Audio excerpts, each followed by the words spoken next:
B'Shem Hashem Na'aseh v'Natzliach, Shul Torah.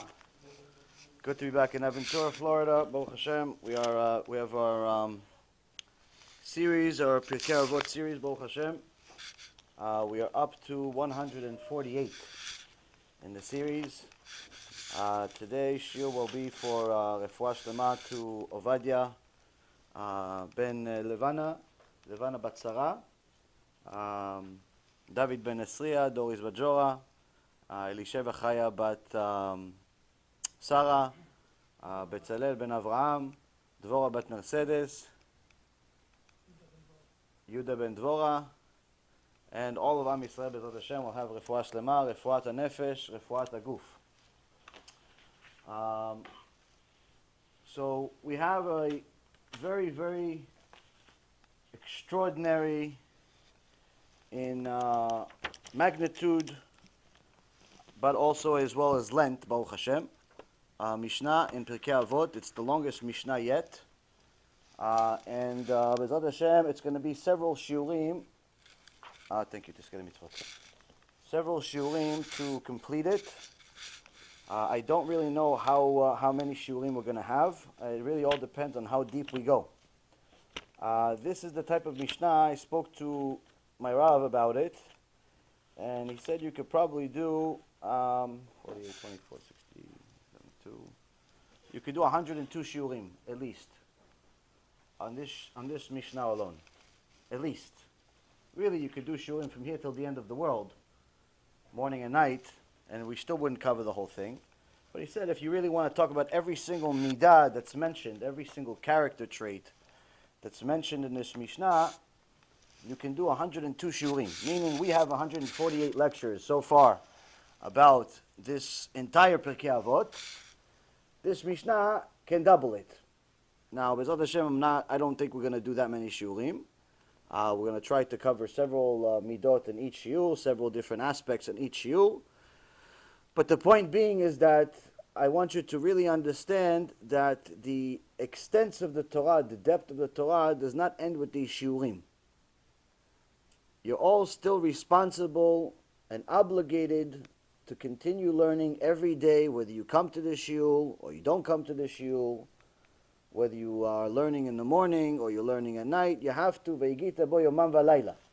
You're obligated to learn Torah yomam v'layla, morning and night. The Rambam, Zchutot Hagen Aleinu, said that really, if you want to get chokhmah in your life, you want to get wisdom in your life, you learn at night, to such an extent that you'd never waste a night. What did he mean, never waste a night? You never actually go to sleep at night. You sleep during the day. Because all of the wisdom that a person gets is at night, he says. And obviously he gives all the rayot, all the different sources in the Torah of why the main chokhmah is inherited during the night. But he said we still have to learn during the day. We don't do it. We don't do it to that extent where we don't sleep at night and sleep during the day. Why? Because number one, you have to make a living during the day. Normal jobs usually during the day. And the second thing is you're also obligated to learn Torah in the morning. So you can't just relieve yourself of the obligation just by learning at night. But the point is, Rabotai Karim, is that our Torah is endless. There's an enormous amount of knowledge to inherit, is the best word, from Hashem. How do you inherit this Torah? By simply toiling in Torah to the extent where Hashem has mercy on you and He gives you the Torah that you really want to learn. Meaning that when you learn Torah, yes, you're learning, and once in a while you get a nice little idea of what's going on, but you should never think for a moment that it's really you that learned it. All the Torah that we have is something that Hashem simply gifted to us as a result of Him having mercy on us for having so much effort to try to learn. Now what if you're one of these people that Torah comes easy to you, like some people pretend like the Torah comes easy to them, that even if the Torah comes easy to you, like it comes to you naturally, then you should know that in Shamayim, they'll judge you accordingly. Which means that if you have one of these gifts, I wish I only had, probably more than any other wish, which is photographic memory. Some people have this memory, some people have this gift. Some people also have it as a curse, where there's a few sick people in the world that don't have photographic memory. They have a memory that's literally a sickness, where they never forget anything. Every single experience that they've ever had in their life, from the time they could remember 2, 3 years old, until whatever age they are, they can remember. And the problem with that is that that means that you remember all the tragedies that happen in your life as if they're happening right now. They don't remember things like we remember things, where, oh yeah, I remember that thing happened, and we went over there, and we did that thing, and we fell, and we got up, and we laughed about it. You remember? Like in your mind, you think, oh yeah, I remember. Like you have like some type of picture in your mind. They don't remember like that. The show 60 Minutes, I remember I saw it many years ago, maybe 10, 15 years ago, had a special on such people. And they explain how miserable their life is. But I'm not talking about that type of sickness. I'm talking about memory as a gift. Memory as a gift is when Hashem literally gives you the ability to look at a page and you simply remember everything it says, which means that now all you got to do is just sit down and eat. Meaning now all you got to do is just figure out what's actually happening here. You remember the whole page. You looked at the page, you remember it. Now all you got to do is figure out what does it actually say. You don't have to look at the book again, ever again. You saw it, you know, like your phones. You took a picture, that's it, you remember it for the rest of your life. They say Rav Ovadia Alav Shalom used to have it. And many people actually have this type of memory. But their case is a very, very tough case. And the reason why their case is a very tough case is because if you're gifted with such a brain and you don't use it for Torah, they judge you accordingly. Meaning that Hashem gave you the ability to be the biggest rabbi in the world, the biggest Talmid Chacham in the world, and you wasted it on remembering phone numbers. You wasted it on remembering how to spell 25-letter words that no one's ever going to use, except in spelling bees for little Indian kids that win every year. For some reason, the Indian kids know how to spell, but the Americans don't, even though it's English. That never bothered anybody?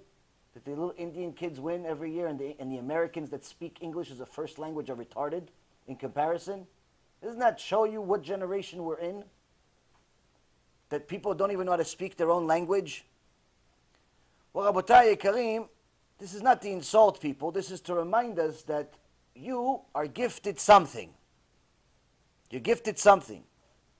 What is your gift? Many people have time on their hands. This generation has a lot of young kids with a lot of time on their hands. Their parents gift them everything. Car, house, food. They don't actually have to work. All they have to do is just go learn. Go to school, get out, don't get into trouble. That's it. You should know. In Shamayim, they will judge you accordingly. Oh, you went to school every day. Oh, yeah. How many hours you go to school? I went 6 hours, 7 hours, 8 hours. Okay, what did you do the rest of the day? I played basketball. Oh, okay, so section over here is for basketball players. Section here, this is the department for the basketball players. All right, played video games. Section over here, right next to the basketball players. That's the section over there. Why? You were gifted time. You were gifted a lot of time. That's a gift. Trust me, as you get older, you'll realize that the time you've wasted is more valuable than any money you could ever have. And this is one of the things that a person needs to know if he's going to aspire to become a Talmid Chacham. People think that you could just grab some books and learn and you become a Talmid Chacham. It doesn't work that way. To become a Talmid Chacham requires an extraordinary amount of mesirut nefesh, self-sacrifice, to the extent where a person has to understand and realize that he has to be precise even with his management of time. You have to calculate in your heads, okay, so I'm hungry, my stomach hurts, I'm hungry, but if I eat, I can't really learn. And I really got to finish this page. But if I don't finish now, I don't know when I'm going to get back to this page. It may be 3 hours. And by then, I'm going to forget what I learned until now. So that means I'm going to have to learn an extra hour just to catch up to the 3 hours that I'm going to have to learn to catch up to this. And you have to do these types of calculations. If this sounds crazy to you, you'll never be a Talmid Chacham. You'll be a Jew, nice one. You gift tzedakah, it's a nice mitzvah. Hopefully, it's the right place. But you can never be a Talmid Chacham. Why? You have to be precise with your management of time. Better yet, you have to be precise with the things you eat. You have to be precise with the things you do. You have to be precise with the things you look at. You even have to be precise with the things you think about. Young generation today, Ishtabach Shemo La'ad, have all the Torah in the world available to them in their hand. But midah k'neged midah, Hashem also gives them the same amount of Torah that's available in their hand. Just as much, if not more, is available of Yetzer in the same hand. And they have these telephones that all of us have, and they use them, not always for Torah. And unfortunately today, this is not a problem of the secular kids, this is a problem of the religious ones too. Religious kids, religious adults. And this addiction to our phones is a very serious problem that can destroy a person from being a Talmid Chacham to being a moron. You could start as a Talmid Chacham, you learned your whole life, then you discovered a phone, you became an Amaretz. You became nothing. Why? You're addicted to comic books. You're addicted to cartoons. You guys find this funny, but there are people that are addicted to cartoons. Grown-ups, addicted to cartoons. They like the way the cartoons talk. They like how they jump and they're superheroes. This is how a person can ruin their life. Why? With a simple phone. Why? Because the Yetzer dofek. Dofek, the Gemara says the Yetzer is like a fly on your heart. No matter how many times you shoo it away, it comes back. No matter how many times. So this Mishnah in Avot ultimately is going to teach us 48 traits, 48 character traits of how it is to become a Talmid Chacham. So if you ever want to be a Talmid Chacham, people always tell me, I want to be famous. I want to be a big rabbi. I want to write books. I want to do a lot of things. Every day I get at least 6, 7 people tell me they want to be somebody. They want to be somebody special in Am Yisrael. I say, okay, you Jewish? The first requirement. You're Jewish? 9 out of 10 times they're not Jewish. No, I'm serious. 9 out of 10 times they're not Jewish. It's not even a joke. It's a laughing matter, but it's not funny. Why doesn't the Jew want to be a Talmid Chacham? I go to yeshiva, I ask the Talmidei yeshiva, how many of you want to be Moshe Rabbeinu? Nobody raised their hand. How many of you want to be LeBron James, the basketball player? Everybody raised their hand. I felt a little uncomfortable that I had to maybe describe Moshe Rabbeinu as much as I described LeBron James, the basketball player. They already knew. But Goyim want to be Talmidei Chachamim.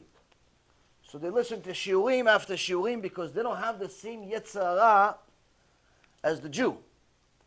You see this miracle of the creation of the Yetzer in a convert. Where in the beginning when the convert, before he became a convert, before he converted and became a full-fledged Jew, he could learn Torah from here until the end of the world. No break, no sleep, no eating. All 48 traits he has. Doesn't have to take a break ever. He can watch all 148 lectures that I made about this specific issue in a row. Maybe once in a while he has to go to the bathroom because he's still human. In a row, no breaks. They tell him, oh yeah, I watched all of them. You watched all of them? Wait, Rabbi Akiva, I didn't watch all of them. I'm in them. You watched all of them? How'd you watch? Oh, I also watched the other 150 or 60 shiurim that you did about Parashat Shavua. Oh, and I also watched the Hebrew ones. I didn't understand the whole thing though. So you watch that many shiurim, you should be a rabbi. But then you see, once they convert, all of a sudden it's tough to come to the shiur. Not to watch the shiur on YouTube, on the internet. It's tough to attend a shiur. It's tough to go to Beit Knesset, put tefillin on. It's tough to maybe pray. I prayed mincha. Is that enough for one day? I know there's 3, but you know, it's Rabbanan. You know, it's rabbinical. So do I still have to do all 3? Like I converted already. What happened? Yetzer. That's what happened. So don't feel bad when you see a convert studying much more than you. He just hasn't converted yet. But don't feel good that he's studying more than you, because you're actually the one obligated. The point being, Rabotai, is that these are the types of stabs to the heart that we all have to remind ourselves. We have to. Or else we're all going to stay exactly the same and never change. If we think that we're all already winning, that means we lost. We're never going to aspire to be anything more. This Mishnah in Avot is going to teach us the 48 character traits that are required to become a Talmid Chacham, whether it's for you personally or for you and your children, or for you and your students, or for someone you know. This is available to everyone if you're willing to do these 48 things. If you're not willing to do these 48 things, please stop saying you want to be a Talmid Chacham. Please stop saying you want to be a rabbi. It's better that you're not. Why? Because you have no idea what it means. You have no idea what it means. Now, don't be so worried if you're going to hear them and you're going to get worried. Oh, no, I don't have this yet. Okay, no one has all of it on day one. The point is you have to aspire to it. Build. Start with 1 or 2, then 3 or 4, then 7 and 8, then 15 and 8 to 20, and so on and so forth. Build yourself. But to think, no, I could skip these, from 20 to 30, I could skip, right? I could skip those, I could skip that stuff. I like to eat. One of the things is you can't eat a lot. You can't eat a lot. Why? You waste a lot of time, a lot of energy, and in essence, it's the epitome of materialism. You like to eat a lot, you may have a problem. Unless you are Rabbi Elazar. Rabbi Elazar ben Rabbi Shimon. Rabbi Elazar ben Rabbi Shimon, he ate a cow every day, a whole cow. He was also bigger than 3 cows. The Gemara says, actually, they put his stomach against one of the other Chachamim, also a really big guy, and it was big enough that a bull can walk under it. That's how big they were. When he was still a kid, he was really big still. They came to Rabbi Shimon Bar Yochai and said, Kvod Harav, what's going on with your kid? It's ta'ava for food. Who feeds him like this? He goes, I feed him. I feed him like this. But Kvod Harav, didn't we say we should lower the materialism, the eating? He goes, no. Just watch what he does after he finishes eating. Watch what he does after he finishes eating. The little Rabbi Elazar finishes eating, and he starts learning Torah without a break for a few days. You can do that, you can eat as much as you want. But if you can also turn on the AC so I don't melt by the end of the shiur, because we still have to do 149. Anyone that gets the message, there's an on button at some point that someone can press, because I'm already sweating. It's not good for the camera. So anyway, Rabotai Karim, we have a wonderful, wonderful instruction set of how to become a Talmid Chacham. But if Hashem did not give us enough gifts, He's giving us another one today. I always tell you that at some point, I don't think I'm going to have to show up to the shiur. It's just going to be Hashem's just going to talk to you guys, and I don't have to come anymore. I can just learn at home. Why? Because the amount of siyata d'ishmaya that we have in the shiurim, it's unbelievable. It has nothing to do with me. I just think you guys have so many merits. Just a couple of days ago, shiur on Sunday that Amos didn't show up to, and he thinks I forgot it. The one on Sunday, that's 5 minutes from his house, that he didn't show up to, because he was doing Kiruv, which is important, but he has to learn Torah also. He was doing Kiruv, it's important, but he has to learn Torah. Why? Because without Torah, there's no zchuyot for Kiruv. Without Torah, there's no zchuyot for Kiruv. You have to know this. All of you do Kiruv, you spread lectures, you can never skip a shiur Torah. Why? Torah comes before. We sent a she'ela to one of the Gdolei Ador, Rav Mazuz. Rav Mazuz, Sheikhye, we sent him a she'ela. Kvod Harav, how much time can somebody that actually is in the business, all he does is Kiruv, how much should he do versus everything else? He said he should divide his day into pieces. As much as he learns Torah, he does Kiruv. We have the she'ela in one of our newsletters. A few weeks ago we published it. Meaning you can't think, no, I'm just going to do Kiruv and not learn. There's no free lunch. Why? You have to have merits to do Kiruv. But anyway, on Sunday, we actually said something, thank you to Skele Mitzvot. I think Olam Haba is looking at you just for turning on the air conditioner. Everyone's saying thank you. So anyway, the issue that we came up at the end of the shiur is, B'siyata Dishmaya, we had it's really not a chidush at all. There's not even a remote of a chidush, but unfortunately for this generation, it is a chidush. Which is, what is going to happen when Mashiach comes? Because every day, you go to every corner, every person you talk to, whether they're religious or not religious, everyone is ecstatic for Mashiach. Like, oh, I can't wait for Mashiach to come. Why? You know how much debt I have? What do you think, Mashiach is a bank? Oh, I can't wait for Mashiach to come. Why? I'm sick. What do you think, Mashiach is a doctor? Oh, I can't wait for Mashiach to come. Why? The government. The government's terrible. They're killing us. What do you think, the Mashiach is a politician? People think that Mashiach is like Social Security, social affairs, guidance counselor, maybe a little chavruta for you, an employee.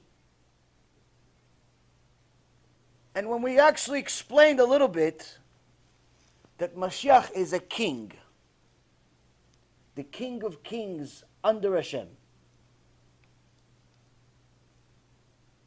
people were shocked.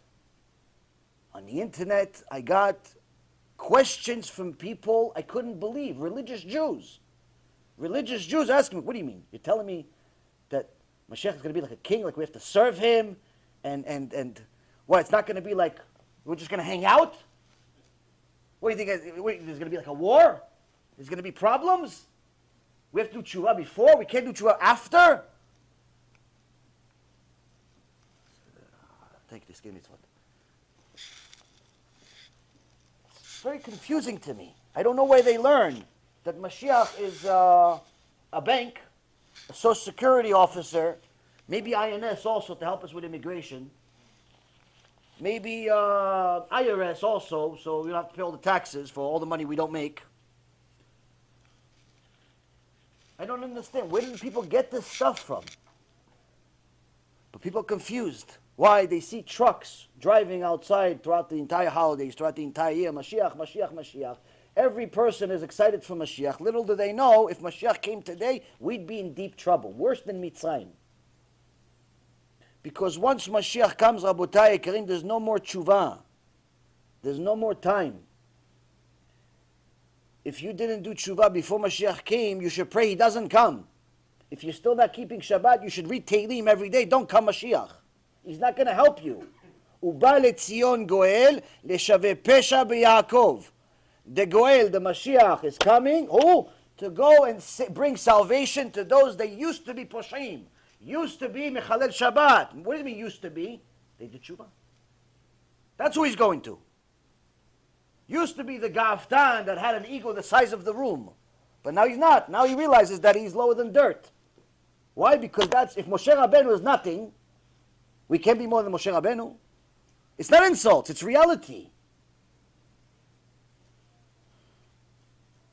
Don't we believe that Mashiach is going to be a political leader? Well, not a politician, but he's going to pretty much be a political leader. For who?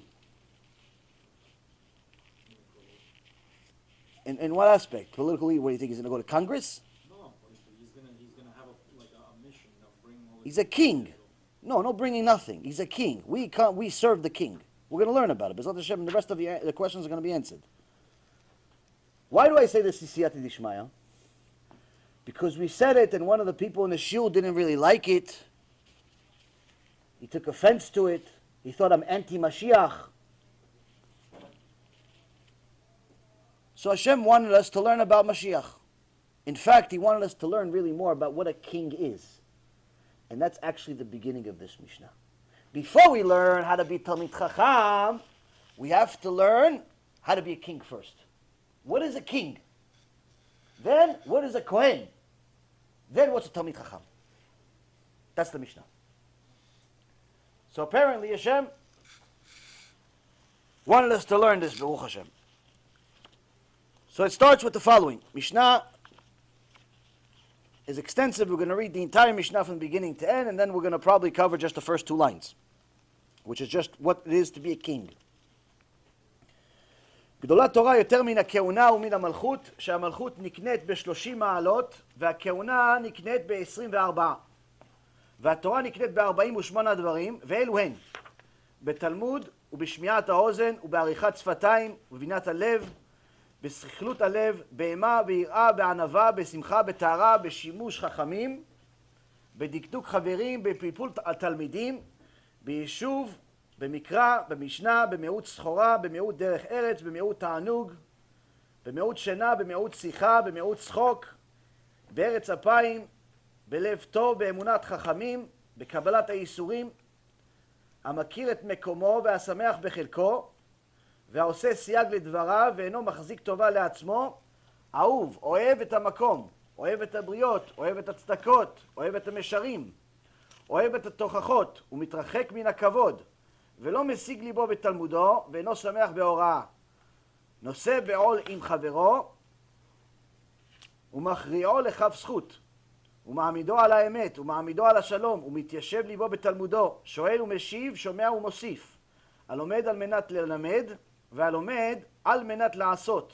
המחכים את רבו, המכוון את שמועתו, והאומר דבר בשם אומרו.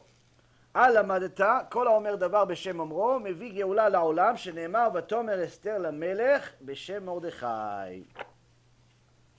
Translation: Torah, meaning to be Talmid Chacham, is even greater than priesthood, meaning the kehuna, or royalty, meaning to be a king. For the royalty is acquired along with 30 prerogatives, and the priesthood and the 24 gifts, with 24 gifts. But the Torah is acquired by means of 48 qualities, which are study, attentive listening, articulate speech, intuitive understanding, discernment, awe, reverence, modesty, joy, purity, ministering to the sages, closeness with colleagues, sharp discussion with students, deliberation, knowledge of scripture, Mishnah, limited business activity, limited sexual activity, limited pleasure, limited sleep, limited conversation, limited laughter, slowness to anger, a good heart, faith in the sages, acceptance of suffering, knowing one's place, being happy with one's lot, making a protective fence around his personal matters, claiming no credit for himself, being beloved, loving the omnipresent, loving his creatures, loving righteous ways, loving justice, loving rebuke, keeping far from honor, not being arrogant with his learning, not enjoying halachic discussion making, sharing his fellow's yoke, judging him favorably, setting him on a truthful course, setting him on a peaceful course, thinking deliberately in his study, asking and answering, listening and contributing to the discussion, learning in order to teach, learning in order to practice, making his teacher wiser, pondering over what he has learned, and repeating a saying in the name of the one who said it. For you have learned this in Esther chapter 2 verse 22. Whoever repeats a thing in the name of the one who said it brings redemption to the world, as it is said, and Esther said to the king in the name of Mordechai.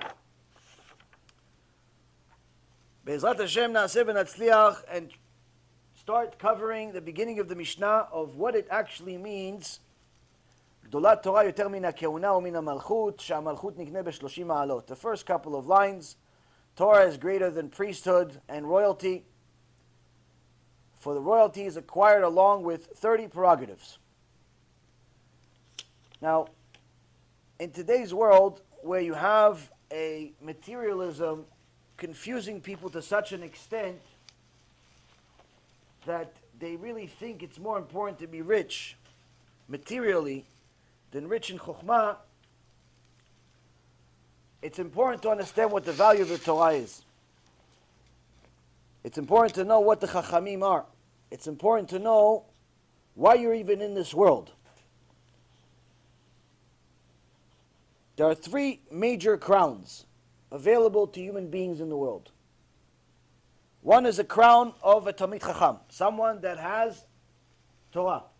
He's learned, he's toiled day and night, he's made major sacrifices, he's worked on his midot, and he got to a point where he not only has knowledge, but he has the midot to match it. Because Talmid Chacham, without good midot, dead animal in the middle of the street is better than him, meaning he's not considered Talmid Chacham. In fact, the Gemara in Masechet Moed Katan says you're not allowed to learn from him. Not allowed to learn from somebody that has bad midot. Now sometimes a person gets upset. That doesn't mean he has bad midot. Sometimes a person has one bad midah. Doesn't mean that you can't learn from him. But there are certain people that literally they're just bad people. They take the Torah and they start putting their own opinion on it and make their own opinion superior to Chazal, to the sages. Meaning they're making a mockery of the Torah. They start comparing themselves to Rabbi Shimon Bar Yochai. Yeah, he was only human. What? He was human. Just, what's the difference between him and me? Rambam? Yeah, I don't agree with him on this halacha. I don't agree with him. Rambam, no. Cholek alav. I disagree with him on this one. Like they actually think that they're in the same discussion as any of our sages, even the ones in recent history. People criticize the Torah and the Chachamim as if they're like us. The reality is that we are closer to monkeys than we are to the sages. This is not, again, I'm included in this argument, and this is not to discourage anyone. This is part of our Masoret. This is part of our lineage, our history, that we have gone down through the generations. Rav Kamenetsky, zchuto tagen aleinu, Yaakov Kamenetsky, not the current Gadol Hador, one time he was on a plane. It's a famous story I've probably told you once or twice, but it's worth saying again because it gives you an understanding of what it means, chokhmah, wisdom. He was on a plane one time with his son, the current Gadol Hador. The first big Chacham that actually signed our letter when we were fighting against the missionary that was trying to come to Boca Raton. He was the first Chacham that Baruch Hashem had the zealousness in Yad Shamayim to sign the letter saying that this is forbidden and so on and so forth. But anyway, when his father, years ago, was on a plane with him, he had a professor, some PhD, ABCD, and all the other letters sitting next to him, with his son. And towards the end of the flight, the professor couldn't hold himself, couldn't contain himself, and he said to the Rav, "How did you do it?" And the Rav says, "Well, what do you mean?" He says, "How did you train your kid to do what he's doing the whole flight? The whole flight, he's serving you. Every 5 minutes, he's saying, 'Abba, you want food? Abba, you're hungry? Abba, you want a drink? Abba, you're cold, I'm going to give you a blanket? Abba, you want me to take off your shoes? Abba, you sure you don't want to go to the bathroom now? Maybe put the book down. Abba this, Abba this.' Oh, the whole time he's serving you like you're still in Egypt and you're the Paro. While my son, who's even older than your son, the whole day is, 'Abba, I'm hungry. Abba, I'm cold. Abba, can you take off my shoes? Abba, I need to go to the bathroom. Abba, can you call the stewardess because, I don't know, I have to ask her something. Abba this.' And the whole time I'm the servant. Now listen, I see you're just some simple rabbi, I don't know what you are. Some simple person. Me, I'm a professor in Harvard. You know how much money I make? You know how many degrees I have? You know my whole wall is full of plaques. There's no wallpaper, just plaques of all my achievements. But yet I have to serve this kid with me while I'm eating my heart watching you being served. So tell me, how'd you do it?" He said, "It's very simple. See, you trained your kid about science, right?" He says, "Yeah, of course. Who doesn't?" He says, "So you trained them, if I get it correctly, you trained your son that we all came from monkeys, right?" He says, "Of course. Where else do we come from? Oh, the dirt first, then the monkey. A little piece of dirt, one day got bored, exploded. Next thing you know, it became a monkey. And here we are on a plane." So he sees, so your son's right. Why? Because you started with a monkey, and each generation gets further and further from the monkey, meaning each generation is more and more developed. So your son says, "Wait a minute, Abba, I'm more developed than you. You're closer to being a monkey than me. Serve me. You're my pet." You see, in our Torah, we have a different belief. We believe we came from Adam HaRishon, one human being that was virtually perfect. And each generation, we've deteriorated and deteriorated more and more.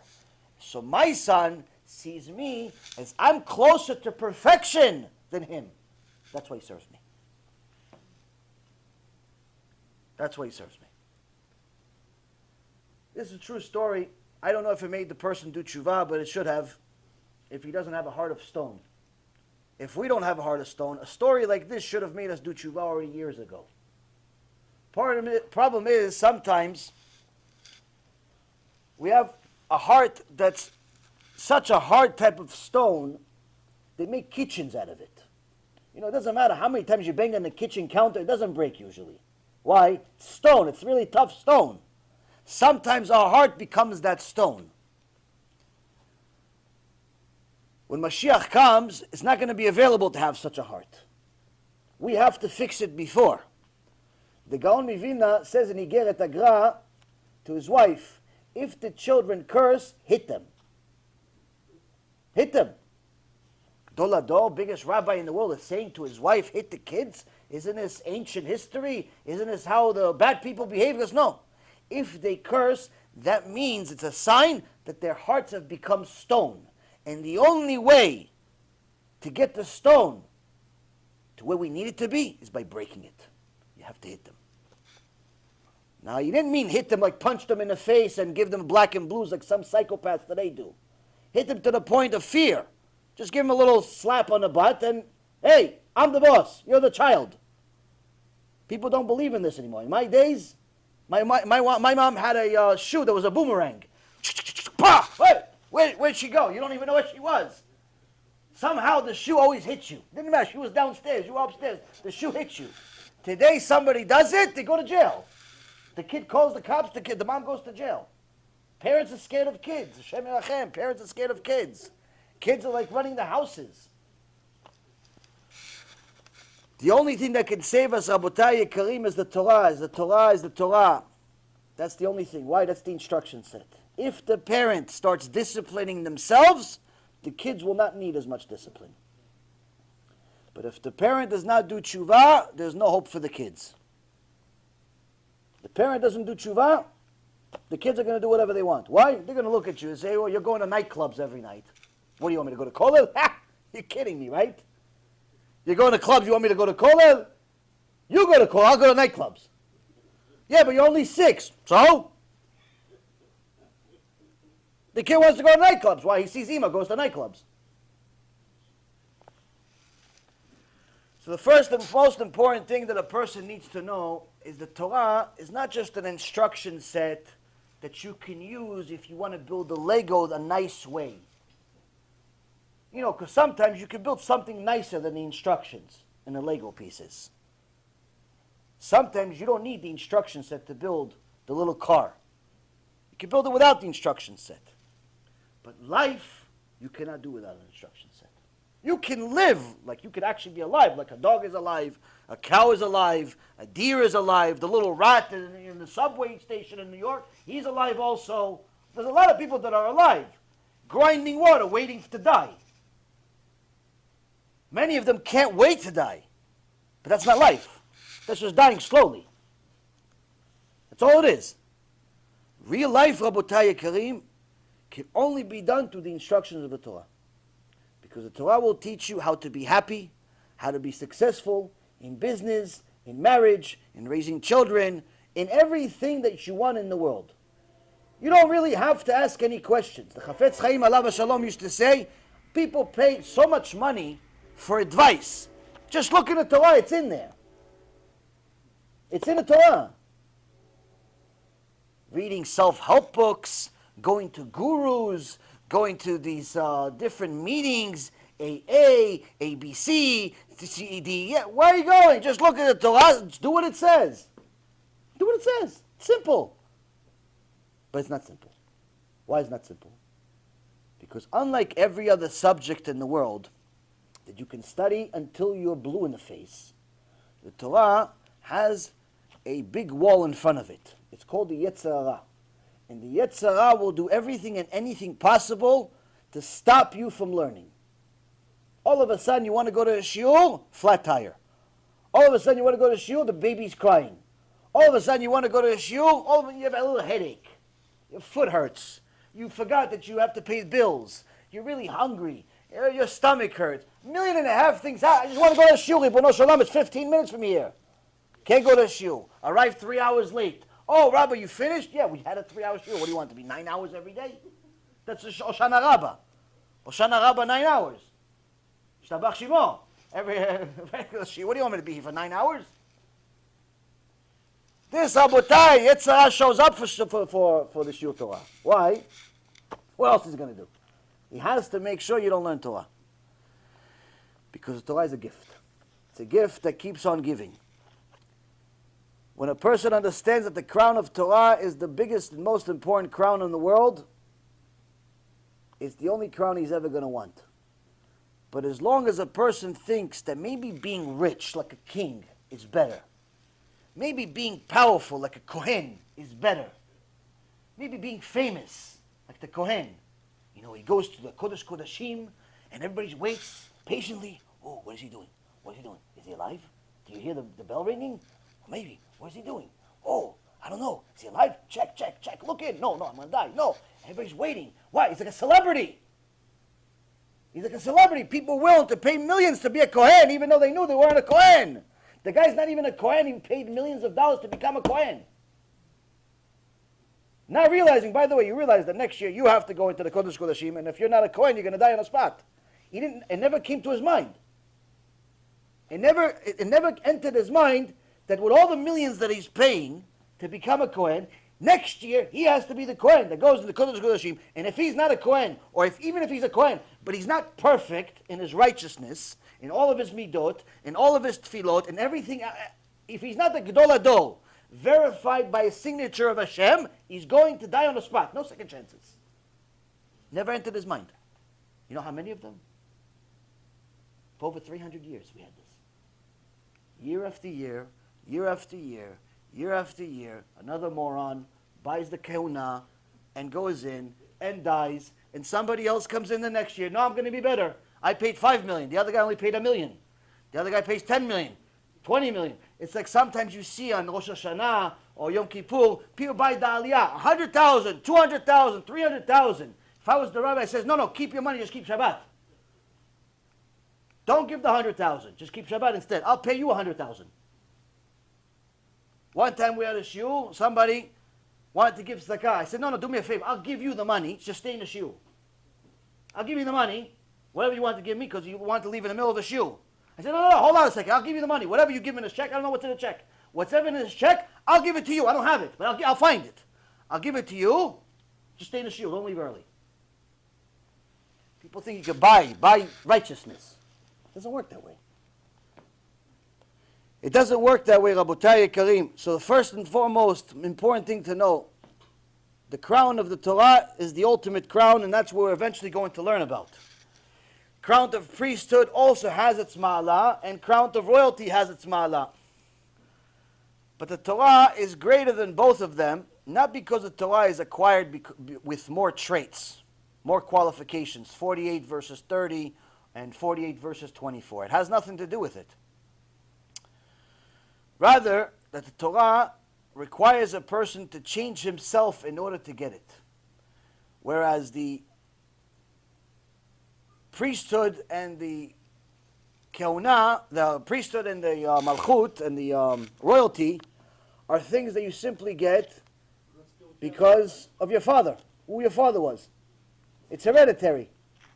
If your father was a Kohen, you're going to be a Kohen.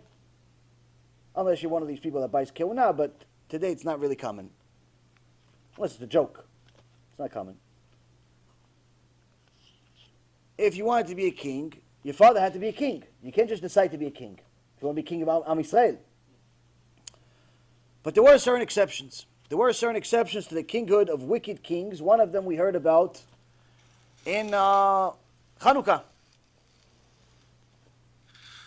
Although he's called the Great, Herod the Great, he was a Rasha Merusha. He was a tyrant that was paranoid to such an extent that for absolutely no reason other than his paranoia, he decided to kill his wife and kids. Am Yisrael hated him and rejected him as a king for the first couple of years. But what is his major qualification that he's remembered by? He was a fantastic builder. Huge, fantastic builder and he remodeled the Bet HaMikdash to such an extent that people say that if you never saw the Bet HaMikdash that he built, you never saw beauty. That's how beautiful it was. But he was Rasha. He's a wicked person, and anyone that went against him, he killed him. First and foremost, he started with the religious people. He killed the Kohen Gadol. Why? Because now, anyone that wants to be Kohen Gadol, go through me. Just give me a little bit of money. Give me a few dollars, you be Kohen Gadol. Doesn't make a difference who your father is, who your father is. Doesn't make a difference. You can buy the priesthood. Torah is not something you can buy.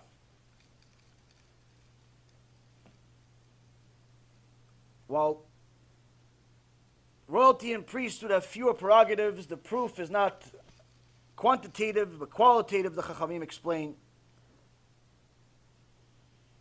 The 48 qualifications of the Torah are moral and spiritual virtues that elevate the person above the materialism of society and the temporal values of this world. They assure the person eternal honor and dignity. The crowns of priesthood and royalty, their prerogatives are hereditary, like I said. But the Torah is something that's available to everyone. All you have to do is simply earn it.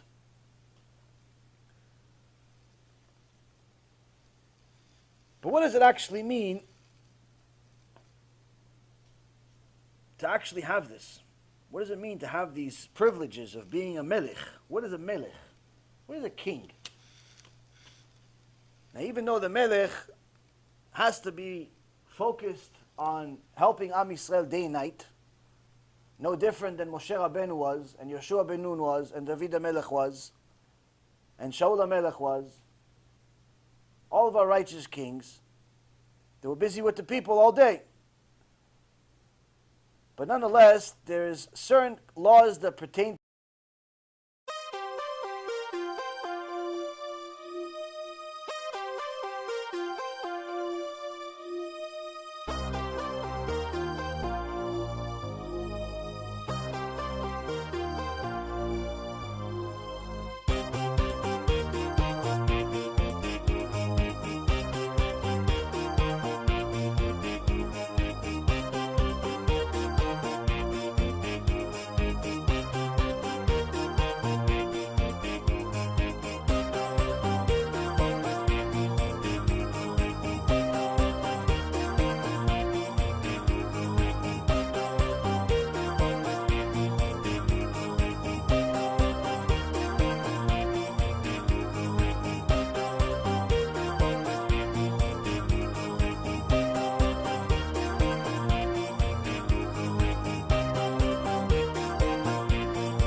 to the melech, that are pertaining to the king. And the reason why we need to learn this is a few things. Number one, if the melech, if the king is obligated to do certain things, like learn Torah day and night, and he's the king, it's needless to say, it's what we call kal v'chomer, that we, the commoners, have to do it too. If he has to do it, needless to say, we have to do it. If he has to fix himself, needless to say, we have to fix ourselves. The other aspect of it, which we're going to go into, is that if the king of flesh and blood that was already here, such as David HaMelech, Shlomo HaMelech, Shaul HaMelech, the first king, if they had to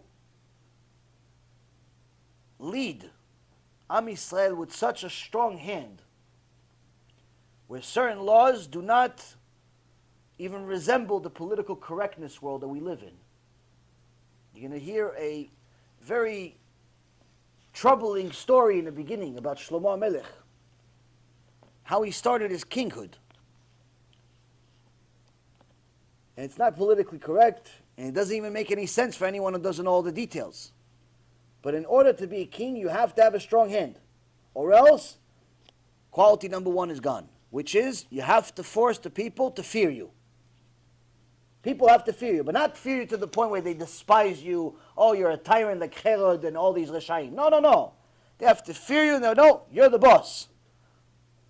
If the king of flesh and blood that was here, that Hashem picked and gave these rules to, had to do it, what makes anybody think that Mashiach is going to be any easier?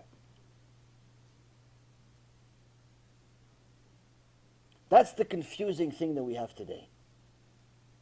If King David killed people, Shlomo HaMelech killed people, Moshe Rabbeinu killed people that went against the Torah, what makes people think that Mashiach is just going to be like your buddy?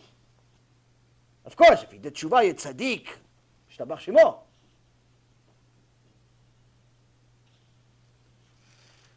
So we're going to go over some of the things, some of the rules for the king, some of the things that are extraordinary about the life of the king, of what they're obligated to do. So Mishnah in Masechet Sanhedrin talks about it. Also the Rambam talks about it in Chot Melachim. I brought with me somewhere here. Yeah, next to me. In a few places. What each one of these things goes into the details of some of them. We'll try to cover some of it, Bezrat Hashem, for the limud, and to try to connect certain things to our life, Bezrat Hashem.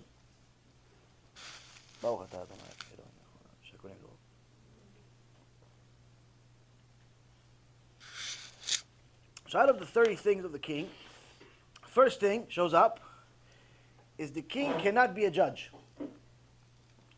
The king cannot be a judge. Why? King is above the law. If he's a king, he's above the law.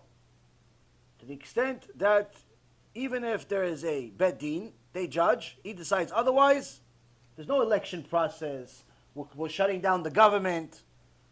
No, yes, machloket, no machloket. King decides, the end.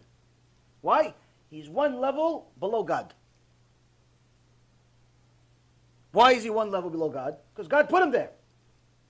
The king is not elected like government officials, here today, gone tomorrow.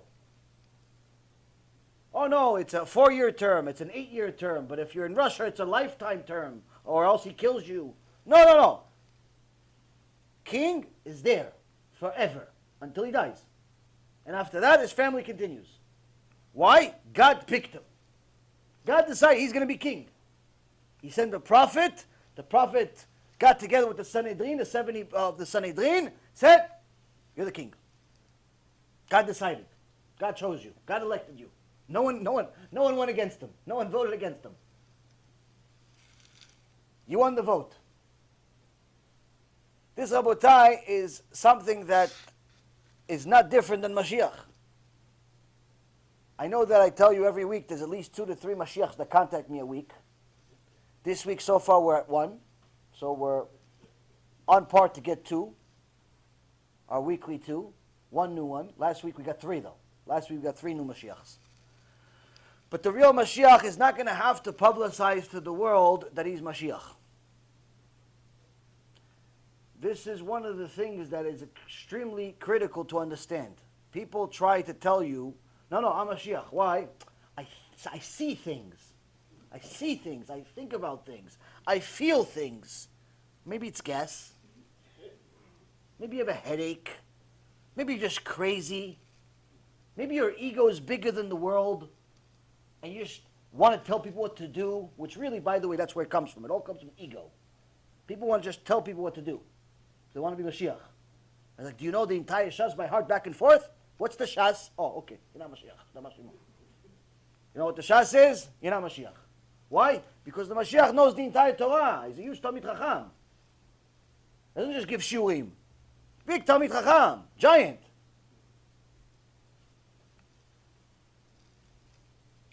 So, the Mashiach is going to be elected by Hashem, and the only debate is whether Eliyahu Navi is going to show up 3 days before he comes to publicize Mashiach is coming, in a miraculous event that the whole world is going to know this is true.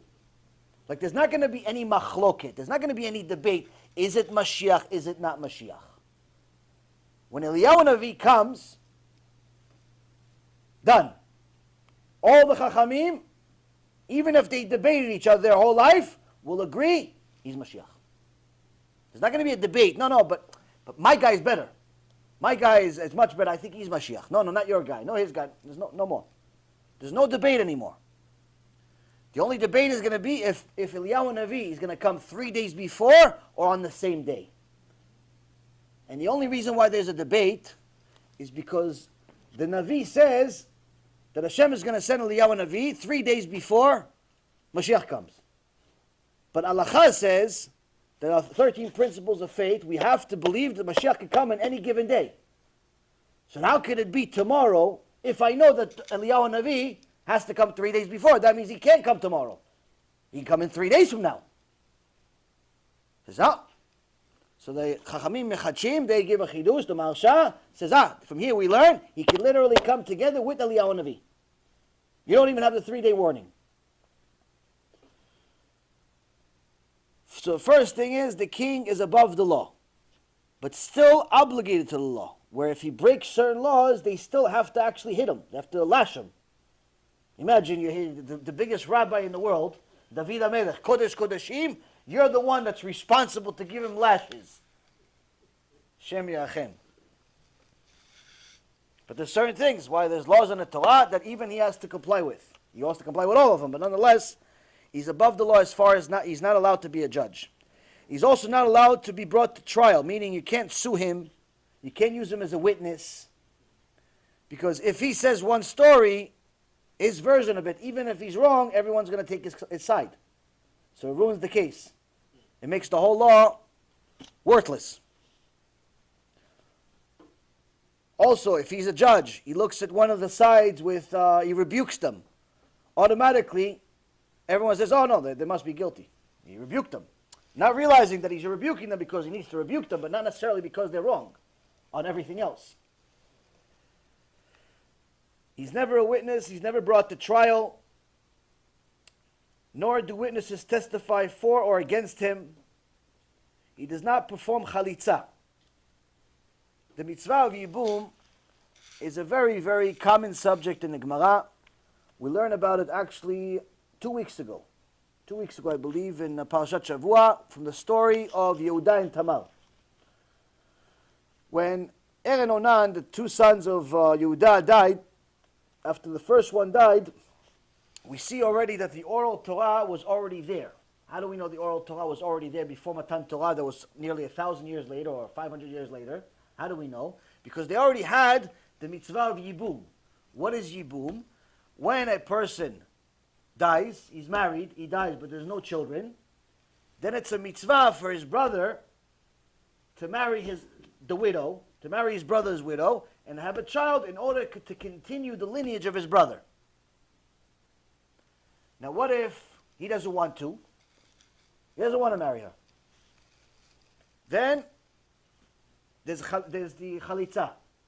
Chalitza means that he has to go in front of the Beit Din, say, no, I don't want to marry her, and there's a very embarrassing procedure where she spits in front of him and says, this is what happens to a person who does not want to continue his brother's lineage. Meaning, busha v'cherpa. But it's a mitzvah. So, the king does not perform chalitza. Does not perform chalitza, meaning if, let's say, for example, somebody he doesn't want to, he's not marrying his brother's wife, they're not going to go through that whole procedure. Why? You're not allowed to embarrass him. Not allowed to embarrass the king. Also, you're not allowed to do the mitzvah of Yibum. You're not allowed to marry the woman anyway. So some of the Chachamim say the reason why there's no chalitza is because there's no Yibum, because the king is not allowed to marry his brother's wife anyway. Why? Because it's not a thing. It's not a thing. It's not kavod for the king to continue the lineage of his brother. What he works for his brother? He's the king. What are you continuing his lineage for? You, regular people, yes, you do it. King, no. Why? Hashem elected him. But also, this actually also continues to his wife herself. That if he dies, no one is allowed to marry his wife. In fact, no one is ever allowed to touch her. She's not allowed to get remarried. Even if he dies a day after they're married. Makes no difference. No one is ever allowed to touch the wife. There's no yibum, there's no chalitza, nothing. Even if a relative dies, the king does not have to leave his palace to accompany the dead. So we have a mitzvah where when we see Shiva, unfortunately this is one of the parts of life, but Shlomo HaMelech says that it's better to go to a house of avelim. It's better to go to a house where there's a mourning than to go to a house of parties. Why? The house of mourning is going to remind you to do tshuva. House of parties may make you forget to do tshuva, or give you a reason to do tshuva, meaning you made more sins. But one of the things when there's a mourning, when there's avelut, somebody dies, that's an immediate family member, is that you have to treat yourself a certain way. You can't study Torah. You can't eat your own food on the first day. You're mourning. But the king cannot mourn in front of people to the same extent, meaning that even if, let's say, for example, he had an immediate family member die, and everyone comes to his house, to his palace, to mourn him, they all sit on the floor, but he sits on a chair. He sits on his throne. Even though for the rest of us, Chas v'Shalom, if it ever happens, we sit on the floor. The king is not allowed to sit on the floor. Why? He's a king. So you see here so far, you're realizing that he has special treatment. He's not a regular person. You cannot treat him like a regular person. You can't give him a high five. Hey, King David, hey, how are you? Would you see the basketball game? Can't do that. He's not your buddy. He's not your buddy. Even if he likes you, he's not your buddy. So even if he's mourning, he still reclines on a couch. Number 12, he's permitted to confiscate private property to make a highway for himself. Meaning, if, let's say, King of Israel comes, he says, oh, you know what? It's I-95. I need it. Okay, it's mine. There's no purchase. There's no negotiation. Oh, but I like it. It's me. I inherited it. We invested a lot of money into it. So of no consequence whatsoever. He sees it. He needs it. It's his. It's his. Again, you see, this is against our natural way of thinking. We're like, what do you mean? So you just take my stuff? Yes. He's the king. He is the king. Again, people don't understand what a king is. Why? Because today's kings are losers. Today's kings, every nobody insults them. For example, how many insults a day do you think Donald Trump gets? I mean, the number is immense how many insults the guy gets every day. He's considered technically a king. Whether you like him or not is irrelevant to me. He actually reminds me of Herod, the one I told you is a great builder.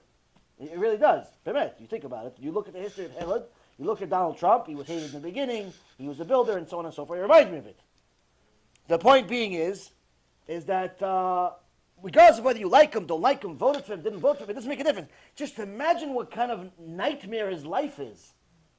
Every day he has to wake up in the morning, half the articles hate him. The other half, maybe they like him today. What about his Twitter notifications? His Twitter? Notifications. Everybody hates him there. Oh, so adds to it. Yeah, you could see it actually. So the point is that the person, this is supposed to be a king, but a king of Am Yisrael would never tolerate such a thing. Why? Because even if he wants to forgive somebody that insulted him, he's not allowed to, according to Din Torah, unless he has a Din Torah like David HaMelech had with Shimi ben Gera. But a king that wants to forgive his honor, not allowed. You want to forgive your honor, mitzvah. Somebody insults you, you don't say anything. Rabbi Gehinom says, you get to a level so high that Hashem becomes your chavuta. Somebody insults you, you don't say anything, and you even give him compliments back, Hashem will start learning with you chavuta. Why? No one else is in a level like you. You're so great. Somebody insults you, you don't say anything. But a king can't do it. Somebody insults the king, somebody goes against the king, death penalty. There's no second chance. Oh yeah, we'll give him 5-year sentence. He just said the S word, not the other word. There's no such thing. There's no such thing. I'm going to teach you something today It's mind-boggling what this means to go against the king. So if he wants something, it's his, in so many words. When the nation brings back spoils that's captured in war, they place it before him and he takes whatever he wishes. So the army, 500,000, 1,000,000, 2,000,000 soldiers just sacrificed their life. In those days, it was legal to take the spoils of war. You go into Iraq, you destroy them after a few years of wasting billions of dollars, you take all the gold, you put it in your house. Today, it's not legal, so they just steal it. And they pretend like it didn't happen. They pretend they didn't take gold and oil from Iraq. They pretend like all the soldiers didn't become rich. Pretend, and the commanders and the generals. But in those days, it was legal to do it. You take it, it's yours. Well, if you have a king, can't. Why? You have to bring all of it, bring it to the king, he takes whatever he wants, and then he gives you the rest. He may have no more horses than he requires for his chariot, meaning no more horses than he needs to run his army. But the Rambam Pusek L'Halacha, where he explains that what does it mean, no more, what if he's going to have just as many horses as he has men? No, even if he needs extra horses just to intimidate the enemy, that's still fine. But don't have extra for no reason. Don't have horses racing for sport. Don't have horse shows and show the horse with the long hair, going on, they have these videos on the internet. Everybody posts these beautiful horses and like, wow, wow, wow. Next thing you know, 1,000,000 hours were wasted in the world watching a horse walk down the street. This you're not allowed to do. Horses, you need them. It's like the tanks of today. You have to have a certain amount. He may not accumulate silver and gold beyond the needs of his household and escorts. Here we see something that kind of goes against our logic because we think, wait a minute, a king has to be rich. No. You need to have as a king exactly what you need in order to run your life. Everything else has to go to the Beit HaMikdash. Whatever you need to run the nation, whatever you need to run your life, basic life, everything else has to go to the Beit HaMikdash. You're not allowed to consume your life with gold and silver and stock market and bitcoins. Can't do it. Why? It's going to get you away from Hashem, which we'll get into it when we go into the Rambam.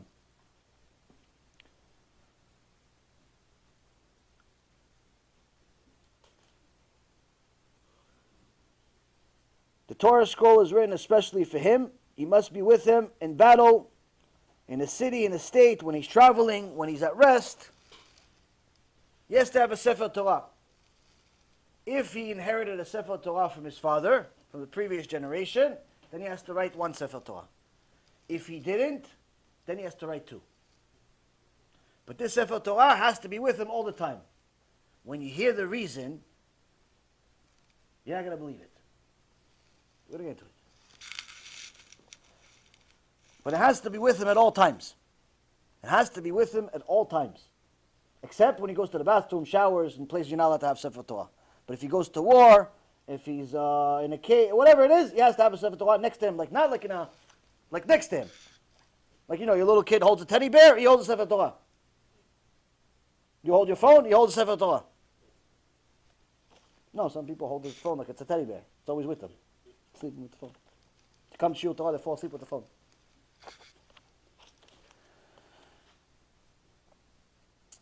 No one may sit on his throne. No one's allowed to sit on his throne. What's the big deal? He's the king. This is something that's very, very important for every father to teach his family. You should never let your kid sit in your chair. In general, it's not a good thing to have. If the kid is joking 2 seconds, 3 seconds, don't take their head off or anything. Don't become a psychopath. But in general, you shouldn't have a revolving chair. Like today you sit over here, the next day you sit over there. The father and the mom should have their chairs. Wherever their chairs is, the kid should not sit.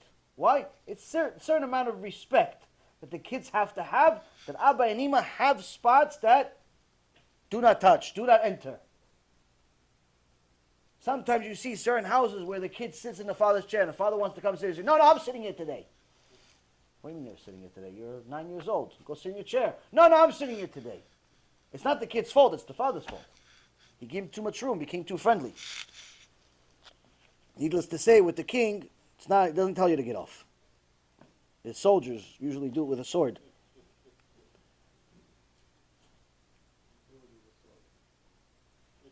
Again, the head comes off first and the rest of the body. An older brother has his own seat also? Or it's only for the parents? The parents is something that's critical. Older brother, they say that the extra it. There's an extra it. Rabbi Akiva says the extra it means that you have to feed your brother also. But as far as a seat, I'm not sure. And the best way is everybody should have their own chair. No, that's a bus. I'm talking about just the parents. Own chairs means no significance to anybody. It's not a classroom. The parents should have their own chair, and everybody else is everybody else. They can have it, they cannot have it, but it shouldn't be a big deal.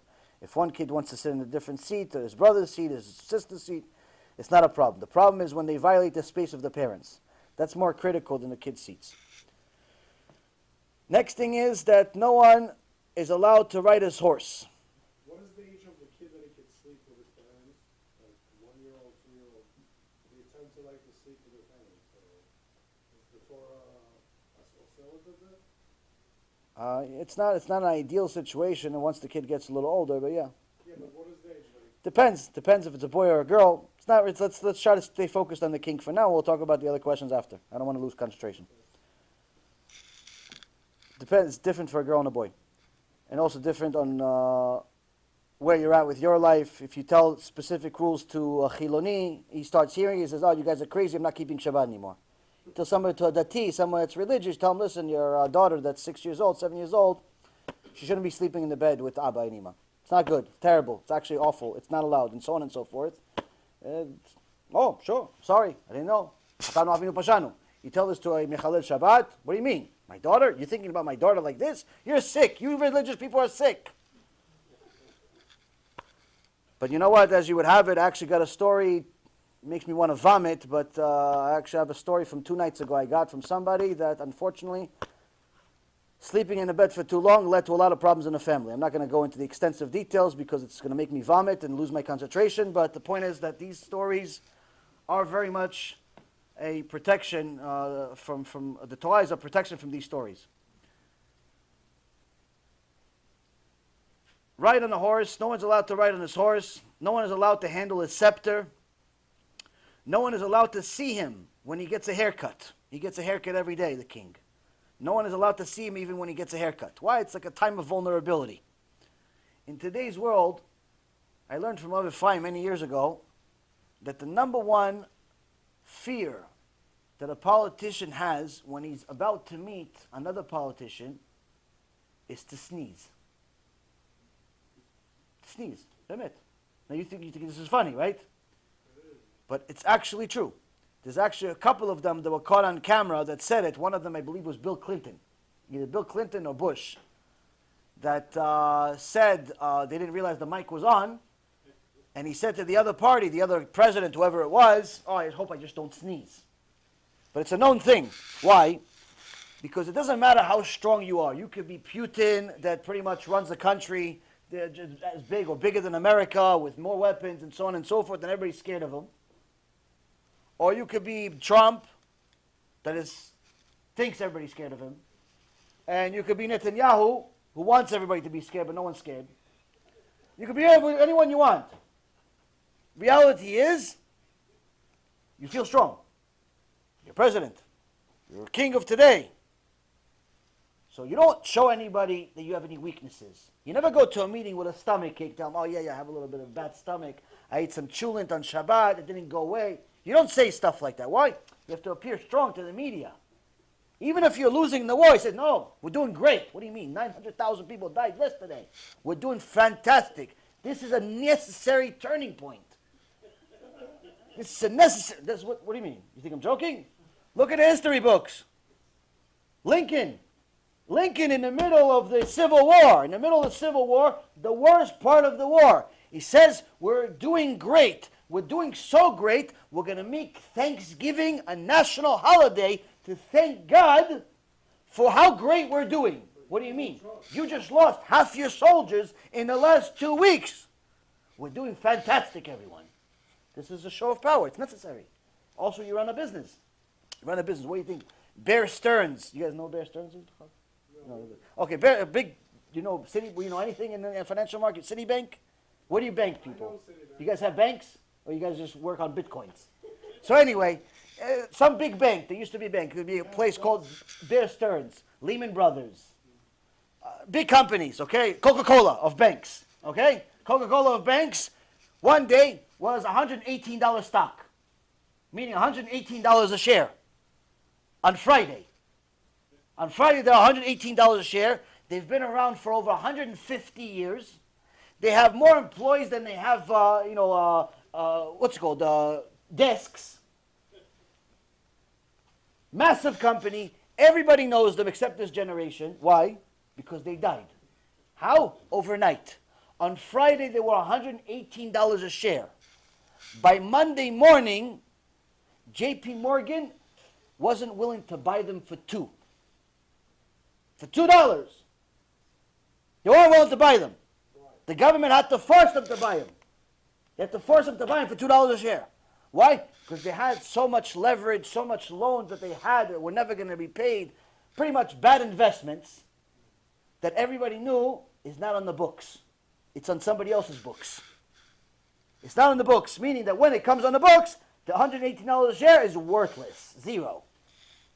So even for $2, the government had to force them to buy them.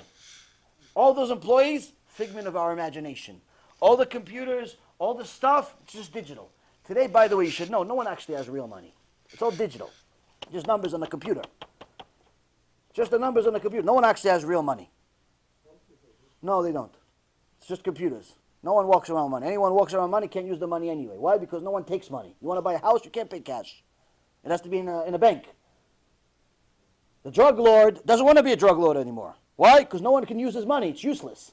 We're not in the days of Tony Montana, where he brings cash, sacks of cash to the bank, and the guy takes it because he takes a few points. It doesn't work that way. If your money is not in a bank, it's useless. In fact, even if it's in a bank, it's only useful where you are. Because if you want to take it somewhere else, there are new laws and regulations that are going to prevent you from doing it. In Israel right now, they passed a new law. By the way, you want to buy a house? We have to make sure you pay taxes in America first. You have to pay taxes in America first. Meaning that you think you're rich? Yeah, you're rich in America. In Israel, you may be poor. You can spend cash on the You have a comment on every single thing I'm going to say? you can spend cash. I'm telling you, you can't. You can't take 20. Not real money. $20 is not real money. We're not talking $20. It's an exception to every case, but you're interfering with your exceptions. Everyone knows you could spend $20. If you want, I'll give you $20 to be quiet. I'm telling you, it's not that. I'm talking about real money to buy houses, to buy life. That's what we're talking. We're not talking about to buy $20. $20 you could buy in the street. That's not real money. You can't live with $20. No one's going to take $20,000 worth of cash. Clothes, you can go to Evan Turmo and buy $50,000 worth of clothes. If you're going to buy $20,000 worth of clothes, then you need psychiatric help. Who buys $20,000 worth of clothes? God help us. Okay, let's stay focused. I understand what you're saying, but you're missing. You're going to every single point in a completely wrong direction. Just focus on what I'm trying to say here. Point is, Rabotai, is that the king has certain laws, certain regulations, but one of the main things that you have to constantly consider is the king has to have kavod. Kavod is something that you can lose in a second. You can lose in a second. How? You show weakness. Show weakness. So politicians, they don't want to sneeze. Why? Because it's going to show you that they're still human, that they're vulnerable.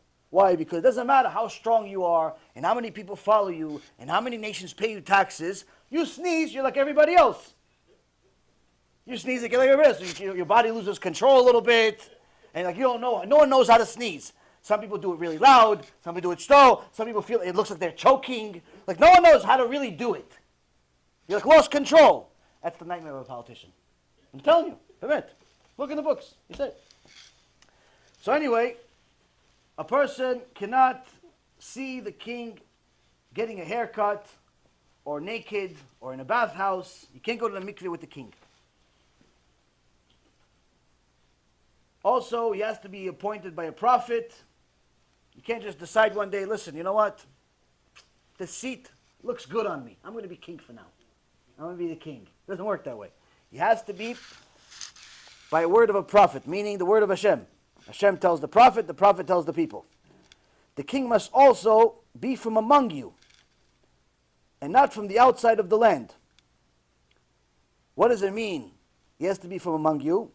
He cannot be a convert. Cannot be a mamzer. Cannot be a slave. Cannot be mechalel Shabbat.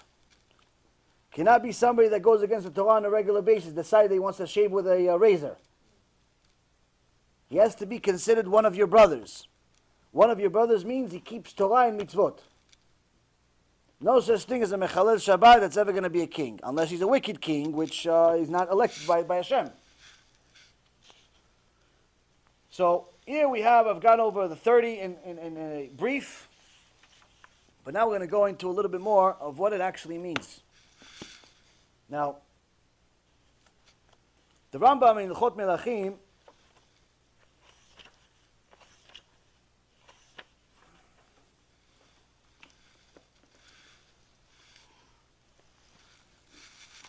chapter 1, verse number 4, Halacha number 4, he elaborates on this and he says, a king should not be appointed from converts. This applies even if the convert's ancestors were Jewish for many generations. A king of Israel, the MaShiach, cannot come from a convert. Cannot come from a convert.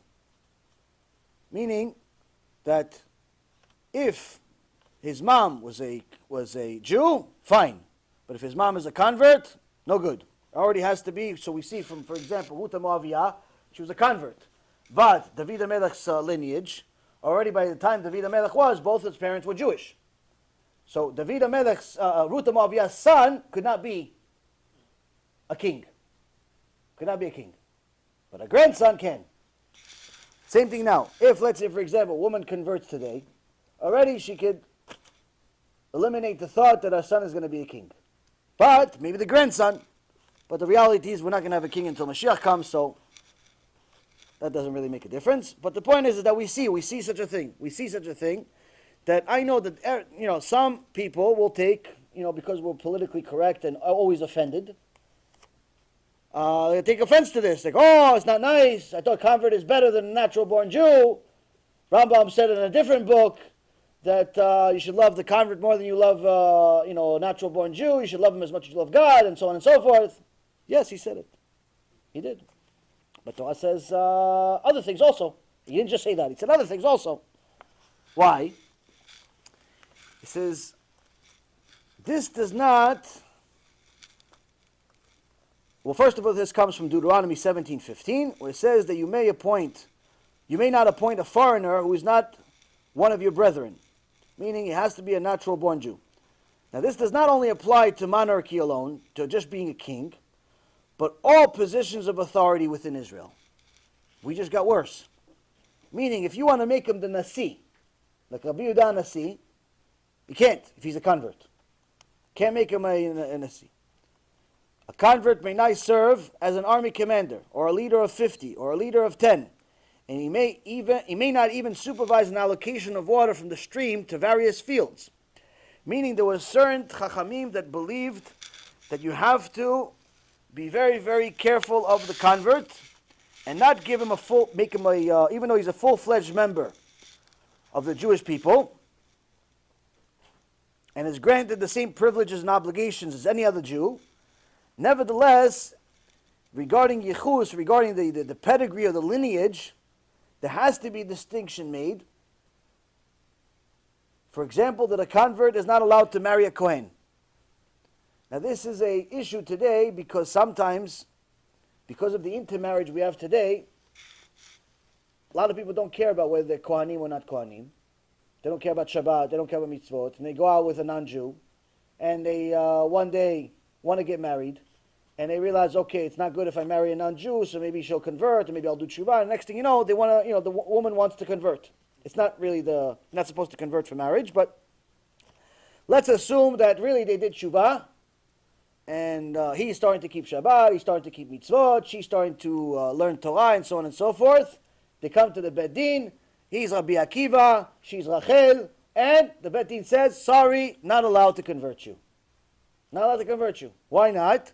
Because we know that if we convert you, you're going to marry him. He's a Kohen. You're not allowed to marry him. Therefore, we're not allowed to convert you. I have a case like this. There's a nice Jewish boy that's made a lot of mistakes in his life. And one of the mistakes was that he married a non-Jewish woman, had a couple of kids with her, and then realized he has to do tshuva. I said, okay, great, you have to do tshuva, so do tshuva, keep Shabbat, keep mitzvot, keep this, keep that. He goes, yeah, but the problem is my wife's not Jewish. I said, okay, so convert her. He goes, yeah, but I have a problem. I said, what's the problem? He goes, the Bet Din won't convert her. I said, why not? He says, she loves Judaism. I said, okay, but why not? He goes, yeah, but we have 2 kids. I said, okay, but why not? Because I'm a Kohen. I said, oh, I'm sorry. He goes, well, you can't help me? I said, God can't help you. Because they'll have to change the Torah. They'll have to change the Torah. And God even can't change the Torah. Why? Because the Torah is rules for himself. It's rules for himself. So, it's nothing offensive or derogatory. It's just there are rules by the king. He wanted it such a way. Why? Ask him when you get there. Ask him when you get there.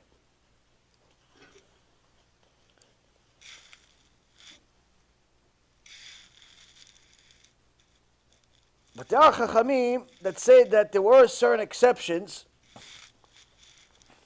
that were made for specific converts to get major positions. But the exceptions are extraordinary. Like I mentioned to you, the Rambam says here, Valacha, that convert not only can't be a king, but he really shouldn't even be getting any major positions of authority. But we actually see that there were certain converts that not only received the positions of authority, they received the highest level. For example, Shmaya and Naftalion. Shmaya and Naftalion were both converts, but they both became the Nasi and the head of the and the one below, the 2 highest levels of Am Yisrael. Why? Because they got to such a high level of Torah, everyone knew there's nobody else like them. Such is the power of Torah that if a person really gets to such a high level where everyone just pretty much sees, okay, you're the best. It's not like you're one of the Gedolei Ador. You are it. You are it. At that point, you are now have a different set of rules. Why different set of rules? Because now you have the Keter Torah. You have the crown of Torah. And the crown of Torah is even higher than the crown of the king. Such is the power of Torah. By the way, Herod, the Gemara in Masechet Bava Batra, says that Herod also was came from converts, and the reason why he caused so much trouble, one of the reasons, aside from being a psychopath, one of the reasons why he caused so much trouble was because he read this halacha, and he came from converts. He says, what? Convert can't be a king? I'm a king.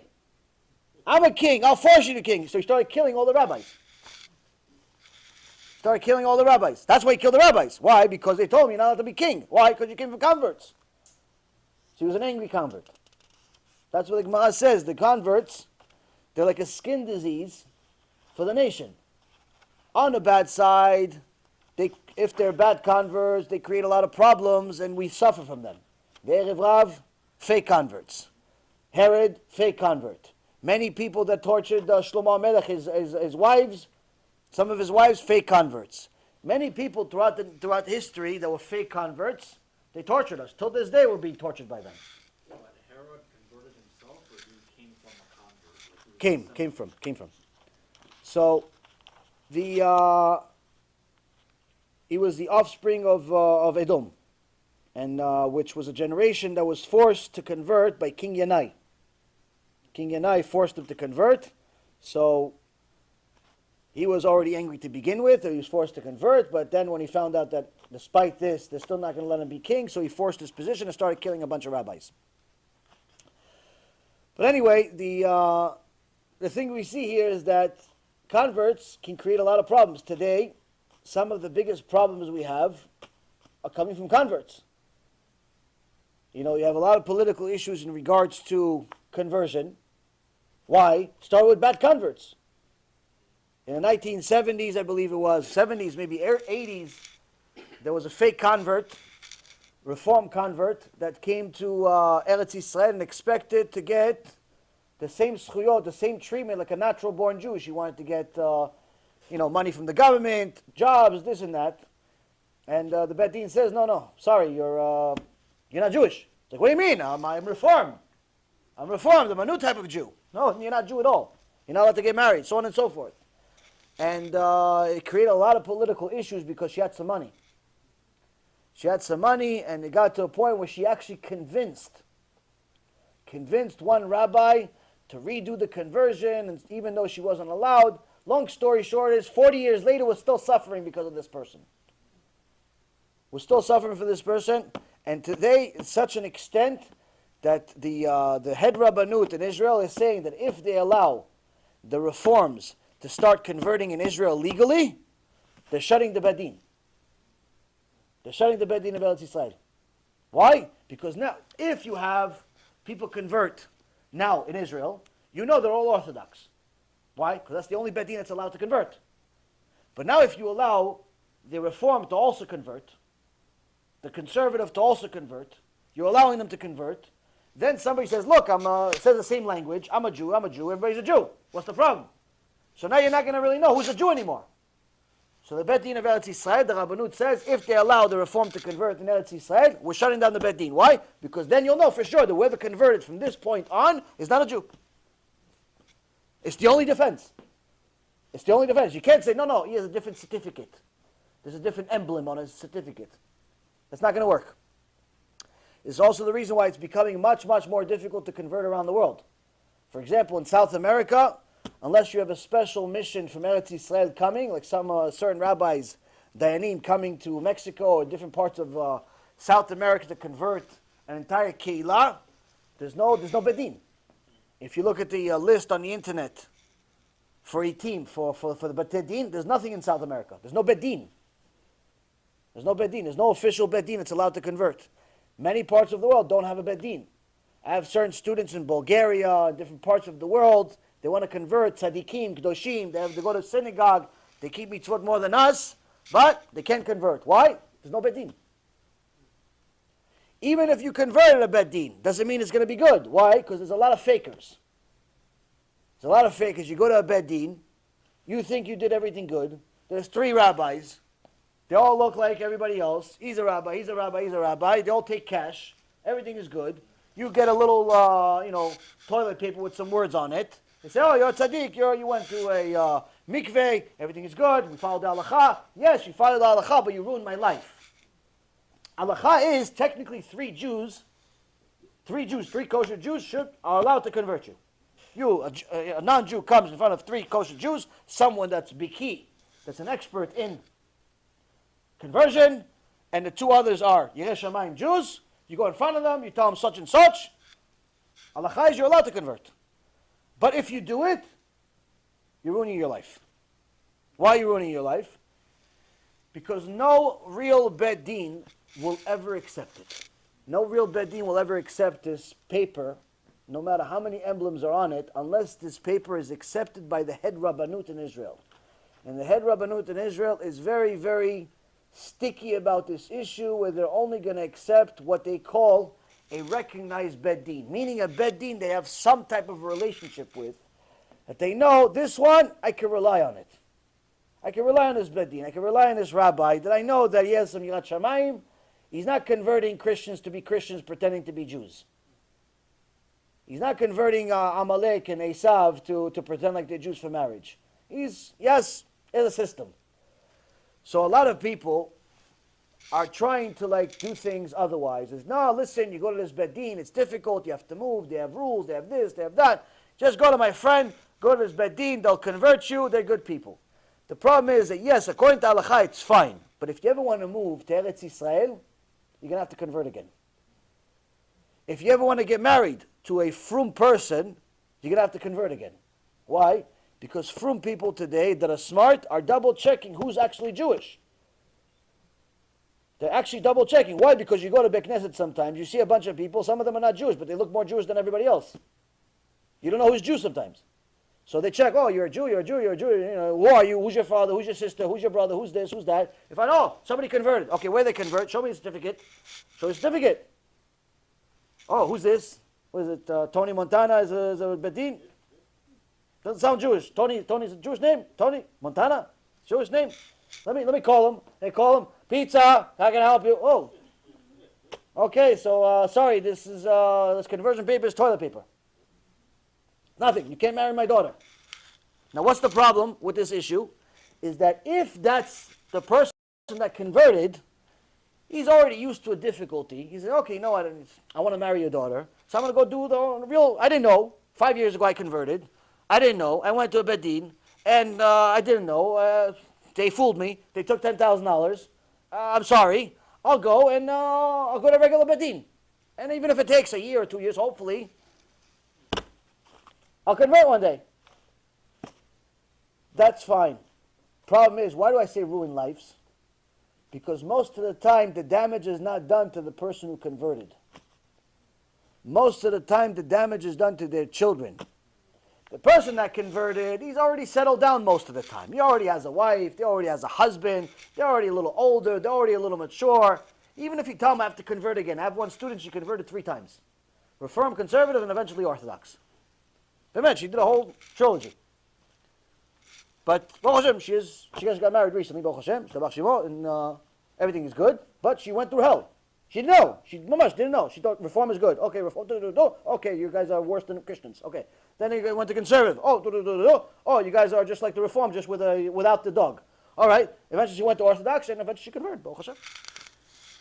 But the point is that she was a little older already. She didn't have any kids that are getting married, so it didn't really affect the next generation. But some people, they convert with something, and then their kid grows up, and the kid wants to get married, and the kid is born, according to him, according to her, the kid was born Jewish. Ima's a Jew, Abba's a Jew, everything's good.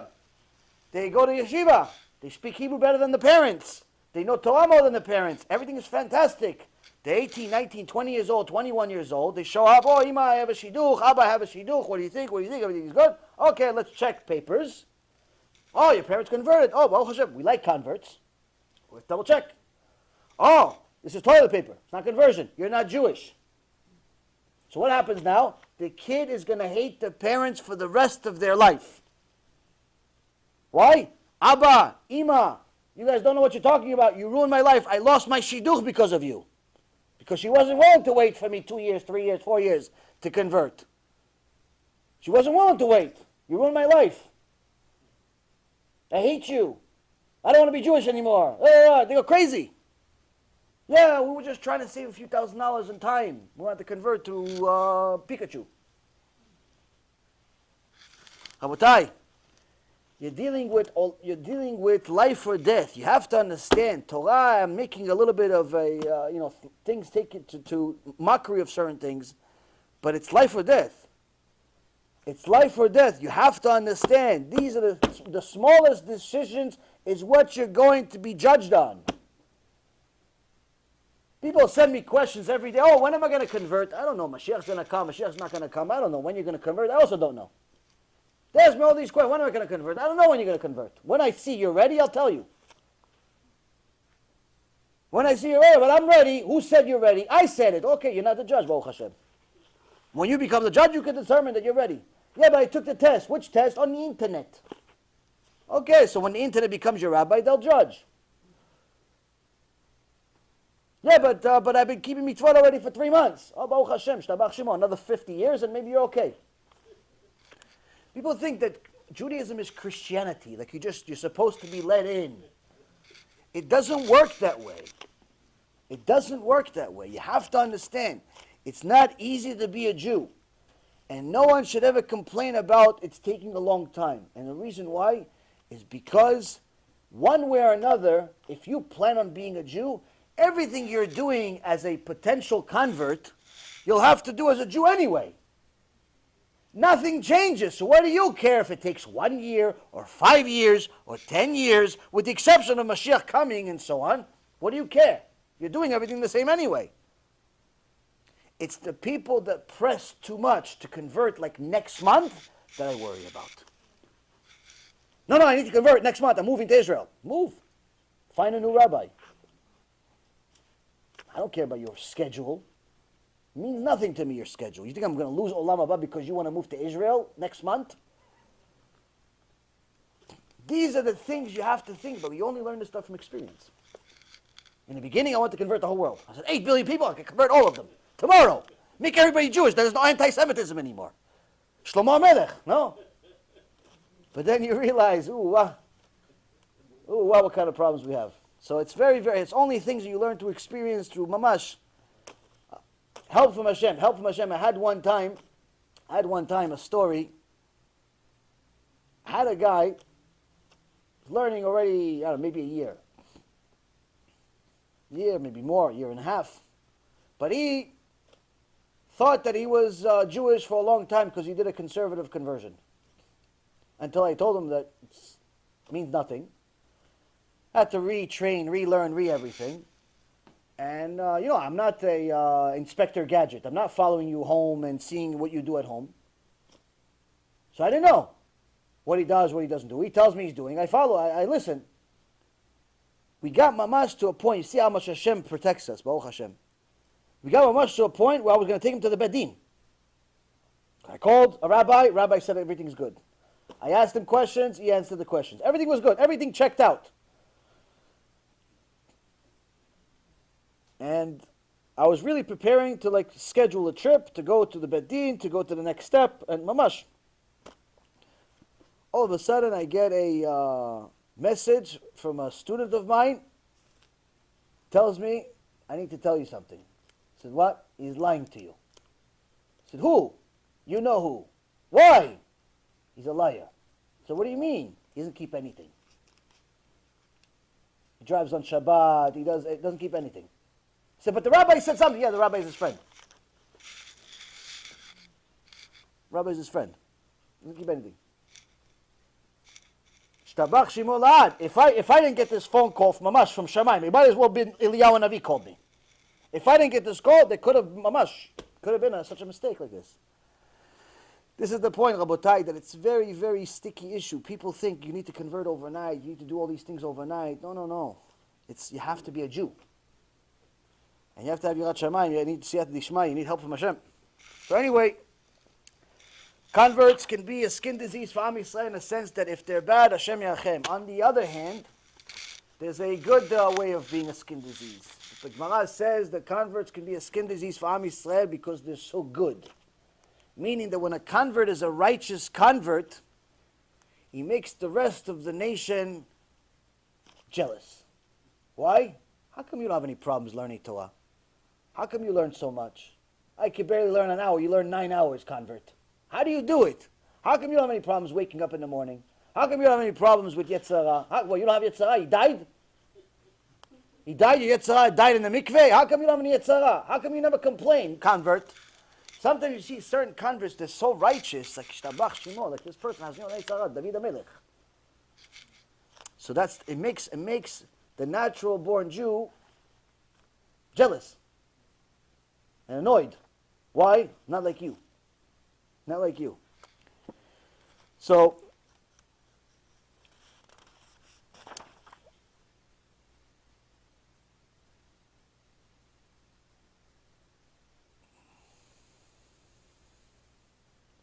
in regards to position of power,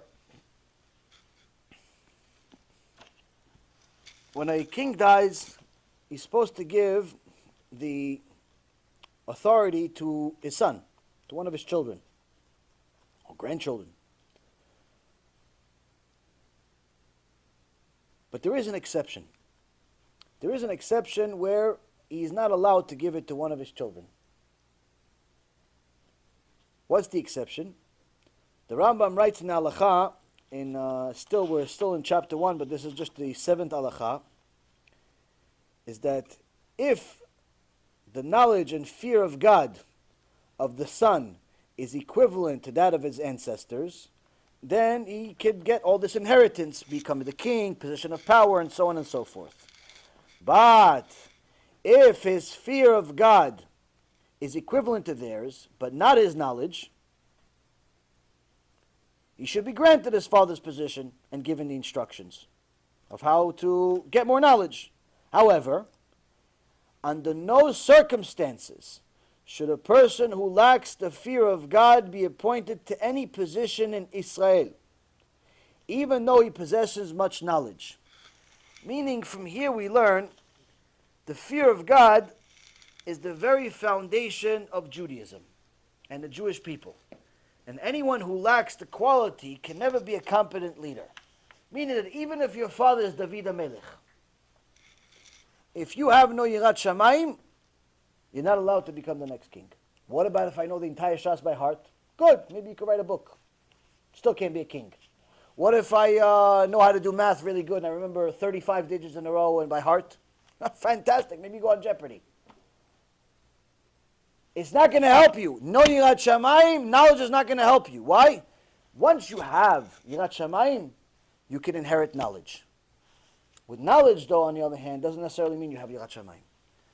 The smicha of Yoreh, for example, when I asked my Rav, first learning about the Rabbanut, the smicha, and so on,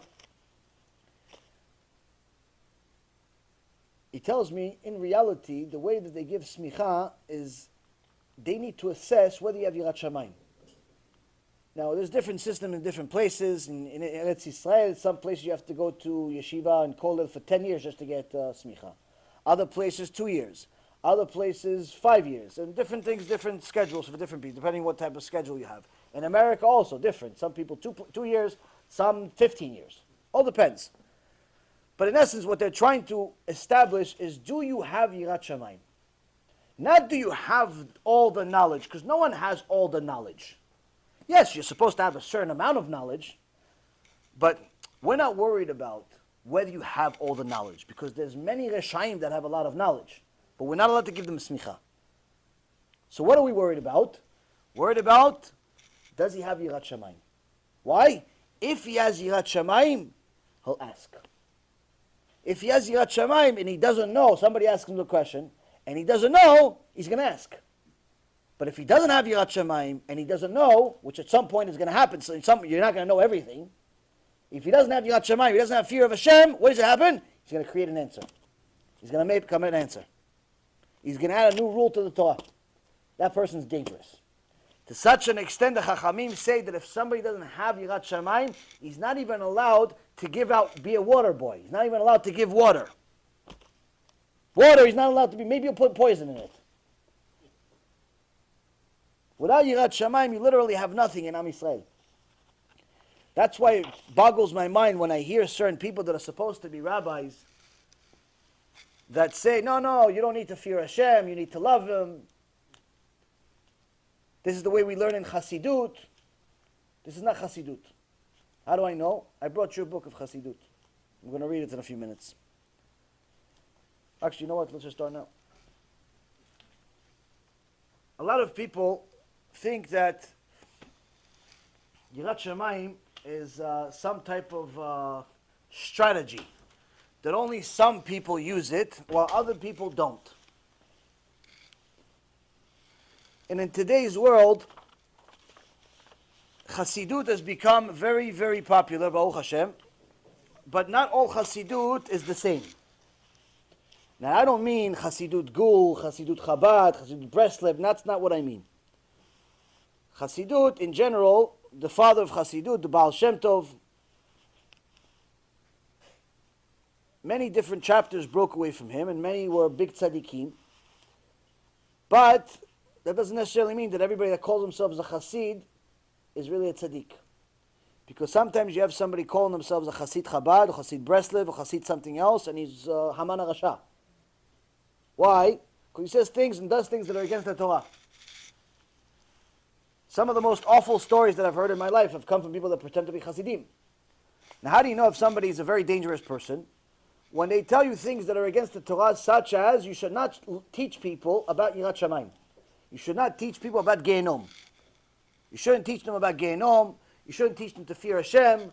We just want to, Hashem wants us to love Him, and Hashem wants us to dance and celebrate and be happy, and He loves us, and all Jews have a share of the world to come, and Who said this stuff? Oh, Hasidim. Rabbi Nachman said it, and the Lubavitcher said it, and Baal Shem Tov said it. No, they didn't. So now no one wants to take my word for it. Baruch Hashem, it's very good that you don't take my word for it, so I brought you the source.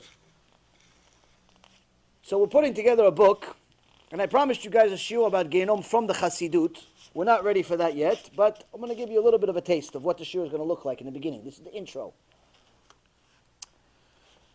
Now, like I said, chassidut, the Baal Shem Tov, there's nobody that says, no, Baal Shem Tov, no, he's not for me. It's not for me. No one says such a thing.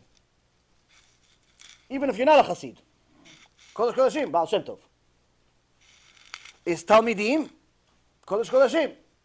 Rabbi Elimelech Mizhinsk, all of the giants that came after him. Rabbi Nachman, the Lubavitcher, everybody, all the chassidim followed over the last few hundred years. There are certain ones that only, let's say, the Chabadniks accept, because it's the Chassid, the Tanya, the Tzemach Tzedek Lubavitch, and so on. There's certain ones that are Breslev, like Rabbi Nachman, Rabbi Natan, and so on. But there are certain ones that everybody takes. The ones, the closer they are to the Baal Shem Tov. The closer you are to the Baal Shem Tov, before it broke up as much as it has, the closer it is to the Baal Shem Tov, pretty much everybody says, oh, this is Torah Misinai. This might as well be Moshe Rabbeinu. This is what we tried to gather a little bit. Rabbi Noam Elimelech Milezhinsk is someone that I think even many secular Jews knew who he was. In Dvarim Parashat Re'eh, he says the following: שהרשעים צריך ליראם ביראת העונש. Rabbi Elimelech Milezhinsk, which I told you a few miracles of how he did, where there was a little person, they made him grow, and his brother Rabbi Zusha, with all the miracles, he didn't know what it means to be upset. All types of stories I've told you over the years, Baruch Hashem. Rabbi Elimelech Milezhinsk says that not only you have to teach the Reshaim about Yirat Shamayim, but you have to specifically focus about Yirat HaOnesh. What does it mean, Yirat HaOnesh? Gehinom.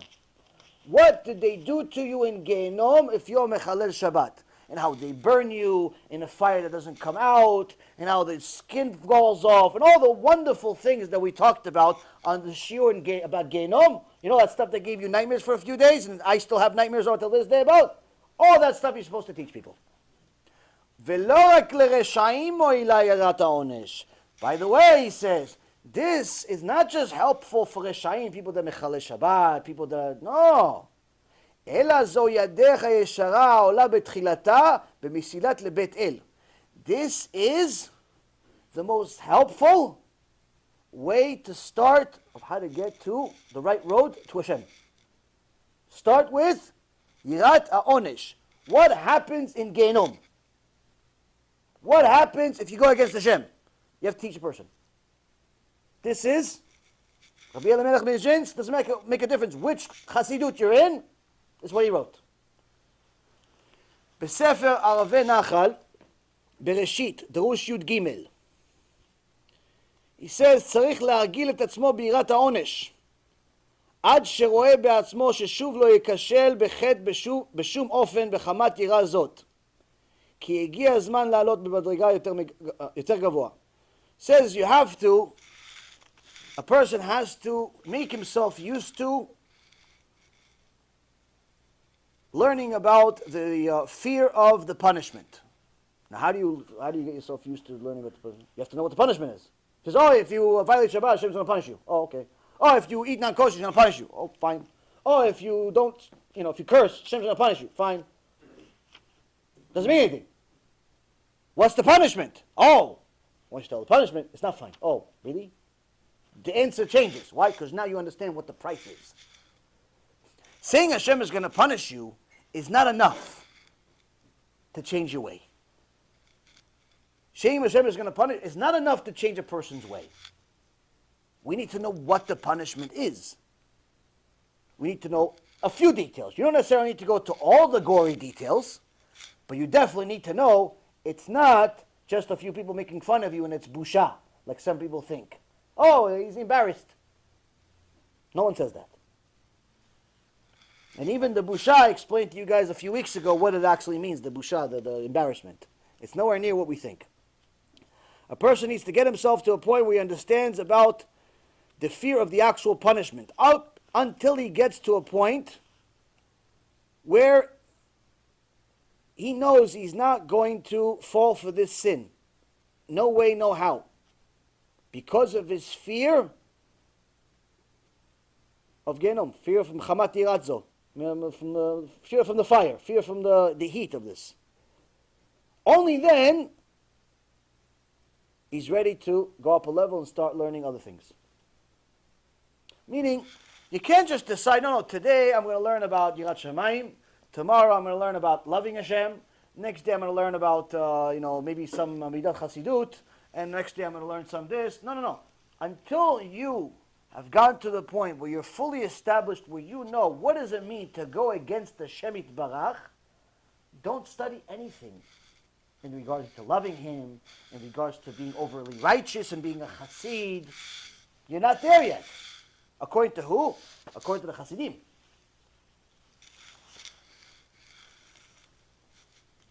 Why? Why does he say this? V'kim lo haya onesh lo haya uvdo.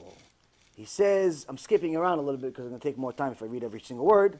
He says, if there wasn't punishment, you wouldn't serve Hashem. Simply put. If there's no punishment, no one would serve Hashem. Doesn't matter what you say. No, I would do it. I love Hashem. All right, buddy. Yeah, okay. Even Moshe Rabbeinu wouldn't have served Hashem if there wasn't punishment. Why? It's human nature. It's human nature. This is one of the things that people just fail to understand. You're still a human, no matter how much Torah you have. I'll finish the point and we'll ask the questions. Rabbi Eliezer Papo writes in Yalzu Chasidim a question, a sheila. He says, why do the parashot of the Tochacha, the parashot that talk about the rebuke, why are there so many more verses that discuss punishment? Eat your children, get all types of diseases, lose in war, all types of horrible nightmares. So many verses in those parashot, parashat Kitavo, parashat Bechukotai, meaning it's a ratio of 4-1. 4 times more verses of curses than blessings. Why? Rabbi Eliezer Papa, right? It's a serious question. Now, of course, you're going to say, no, it's because the blessings are much better. Chazal says it's 500 times more. I understand. But Rabbi Eliezer Papa is asking the pshat, bottom line. Don't tell me something that happens in heaven and it's 500 times more. I want to know human nature. Why did Hashem decide for us common human beings, regular people, that don't know what does it mean, Kabbalah and all the other stuff? I want to know, why does Hashem spend 4 times more space telling me about all the punishment I could get if I go against Him? But when He gives me some compliments for doing good, He gives me like a few homeless verses that I don't even understand what they mean. Because who understands what Gan Eden means, Bichlal? Does anybody here understand what Gan Eden means? Oh, it means good. Yeah, what does a good mean? All the things we think are good are bad for us. Rabbi Eliezer Papo is asking this. Serious question. And this is the answer. The answer is, Rabotai Karim, he says the following. Because a person would naturally would follow much more because of fear than even if he was promised all of the blessings in the world. Meaning that if you tell him, listen, if You learn 1 page a day, Gemara, 1 daf. I'm going to give you $1,000. I say, fine, doing it. Week, 2 weeks, 3 weeks, you're good. Every day, you're making money. You're great. After 3 months, can I get a raise? What raise? You're getting $1,000 for 1 daf. People are getting $500 a month for 10 a day. Can I get a raise? I don't know. You know what? I'm going to take off tomorrow. I'm going to take off. I'm not going to study tomorrow. Why? I go with my few friends. Yeah, but you get $1,000 for 1 daf. Get $1,000 for 1 daf. Ask any Talmid yeshiva. $1,000 for 1 daf. They tell, how many can I do a day? I'll read the whole shas a day. Almost 3,000 dafim. I'm going to read every day. $1,000 a daf. But the average guy, tell me you get $1,000 after a little while. He said, no, I'm going to take off tomorrow. Meaning it loses its value. Even though it's a blessing. It loses its value over time as you get used to it. On the other hand, you tell him, listen, if you don't go to school, if you don't start learning at least 1 or 2 dapim a day, the type of Gehinom you're going to get when you get home, you're going to regret the day you became my son. That kid, by the way, may turn out into Rabbi Ovadia. It's not exactly the best way to teach the kid because you don't want him to fear you to such an extent, but the point is, naturally, the person will do a lot more because of fear than he will because of blessing. You're not supposed to teach your kid that way. Don't take the instruction set from that. I'm trying to give you an example, a very extreme one. Don't say, no, my rabbi told me that I should tell you that if you don't go to school, I'm going to kill you. No, rabbi never told you that. I'm just giving you an extreme example to take into account. Why? Because human nature is that way. We operate on fear. All of us. You don't speed on the highway, not because you don't like to drive fast, but because you're scared of cops. You're scared of getting a ticket. You like your money more than you like giving it away. So you don't want to lose your money by paying a ticket. And so on and so forth. You're scared of being in danger, and so on and so forth. So it's not that you like driving slow, and you agree with the traffic laws being 60 miles an hour. No one agrees with them. But you still drive slow because you don't want to get a ticket. The reality is that you operate the way you operate because of fear. It doesn't make a difference what you do. Whether it's at your job, you come in on time, not because you're excited to go to work. I don't care how much you like your job. You're just scared to get fired. You're scared of being homeless. You're scared of not having money to feed your kids. That's why people work. They don't work because they like to work. If you give them a choice, by the way, either work or do whatever you want. Whatever I want doesn't include the work part, so I'm going to do something else. Why? No one wants to go to work. But you go to work. Why? Because you are scared of being homeless. You're scared of not having money to eat. You're scared of all these responsibilities not being met, and so on and so forth. This is what Rabbi Eliezer Papo says. He says that Hashem knows His creation. He knows that if he put the blessings and the curses equal, you would think they were equal. Which means that you would disregard the punishment the same way you disregard the reward. But He specifically puts 4 times more curses in the Torah, in those parashot, specifically because He knows what He created. He knows that from fear, we can do a lot more, naturally. And this is what Chachmenu Zichronam Livracha, the Chassidim, Akdoshim, said over and over again.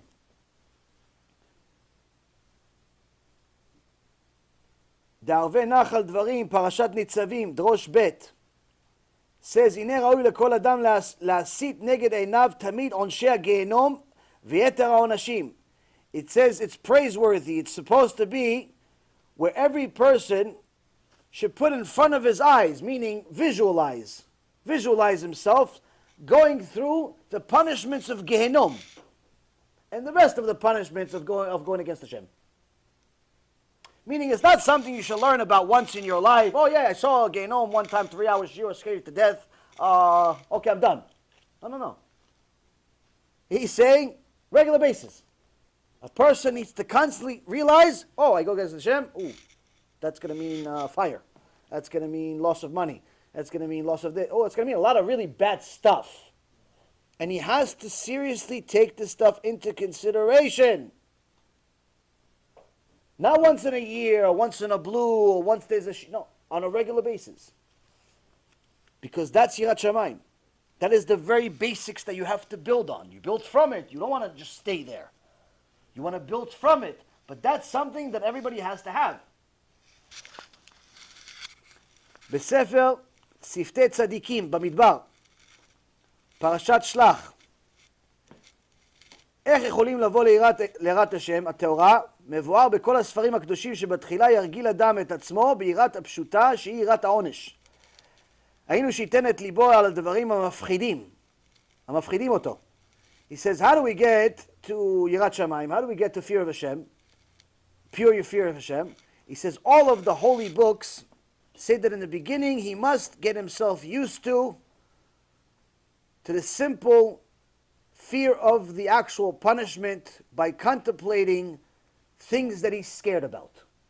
You're scared of snakes? Think about snakes in Gehinom. You're scared of scorpions? Think about that. Scared of losing money? Think of being homeless. Like the stuff you're scared of, that's the way you're supposed to visualize Gehinom. That's what you're supposed to visualize. That's how you get, this is the basic. This is Hasidim. It's not Yaron Reuven. So I'm giving you the sources. You look it up after.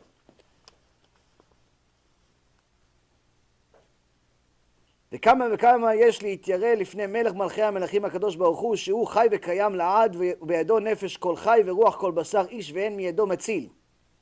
וגם אין מקום להסתר מפניו, כמו שכתוב, אם יסתר איש במסתרים ואני לא יראהו. He says,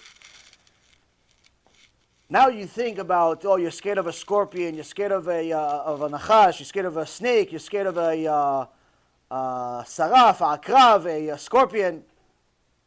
It says, if you're scared of something physical, you visualize there's something physical, even more so, how much should we be scared of the King of Kings, HaKadosh Baruch Hu, who's alive forever and ever, and in his hand is every being, and no flesh and no being can ever be saved from his hand. Meaning, when a person goes up to Shamayim, what do you think, you're going to debate Hashem? No, I didn't mean it. Okay, let me show you what you really meant. This, I don't know, this to me is as scary as it gets, but not to everybody. Some people need to know details. But the point being, Rabotai, is that you see, the Hasidim weren't breakdancing in the streets. בספר הצפנת פרנך, פרשת בו, שמירת העונש שהיא יראה חיצונית והתעורר ממנה ליראת פנימית הנקראת אהבה. Says that the fear of punishment is the exterior level of a fear, and the internal is fear that comes from love. But you have to start with the exterior. וגדולה מזו ראינו שאפילו לאחר שהגיע האדם לדרגה הגבוהה של יראת הרוממות, הוא צריך גם כן קצת את יראת העונש בעבודת השם שלו, בכל יום. ערבי נחל, again, בראשית דרוש י"ג, he says, ובל תחשוב שמי שהגיע למדרגת יראת הרוממות, שוב אין צריך לעסוק במה שלמטה מבחינה זו. ואם כן, מי שהגיע למדרגת האהבה, שוב אין צריך לעבוד ביראה, וזה אי אפשר. He says, don't think that if you already got the higher level, you're a tzaddik, you're amazing, you're the best, and so on and so forth, that now you're absolved. You don't need to think about fear of punishment. Because you're already tzaddik, right? You keep Shabbat, you keep mitzvot, you keep everything. You're a Rabbi Nachman, you. He says, absolutely not. Absolutely not. Why? You have to contemplate about the punishment on a regular basis. Each day, like you're starting all over. Why? מבואר בשולחן ערוך, אור החיים, סימן ד' ט"ז סעיף ק"א, שאדם נעשה בכל יום בריאה חדשה. Why? Because it says in the Shulchan Aruch, a person is recreated as a new creation every day. בכל יום צריך להתחיל מלמטה מבחינת יראת העונש. And every day you have to start your day recontemplating from the beginning. fear of punishment, Gehinom, fire, no good, don't mess with Hashem, do what He says, it's not worth it. Every day. We have to start every day, like today we just started tshuva today. We just started today. Yeah, but you're a rabbi already. You're 20 years, 25 years. You have a kila, 5,000 people. Chatanu, avinu, pashanu. What do you mean? Why you do chatanu? You don't even have time to make any sins. No. Plenty of sins. בספר מאור עיניים, ליקוטים, יחזיק עצמו ביראת העונש עד שיחזור למדרגתה. He says a person should constantly contemplate fear of punishment until he gets to the right level. ויראת העונש נקראת יראת חיצונית. בספר סידורו של שבת, there's a book called סידורו של שבת, חלק א', שורש ב', ענף ב'. אין מחמת יראת העונש ומפחד תמיד שלא ייפול ברעה, אין בייסורי העולם הזה ואין בייסורי הגיהינום. He says a person should contemplate fear of the punishment and constantly be afraid of it so he doesn't fall to do something evil, something bad, both in the sufferings of this world and the sufferings of Gehinom. As you can see, they're not politically correct about using the word Gehinom. They're using it on a regular basis.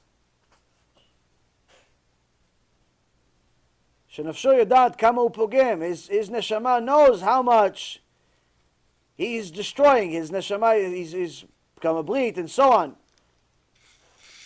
וכי כל העולמות יתגמו על ידו. All of the worlds are being destroyed by him, by his hand.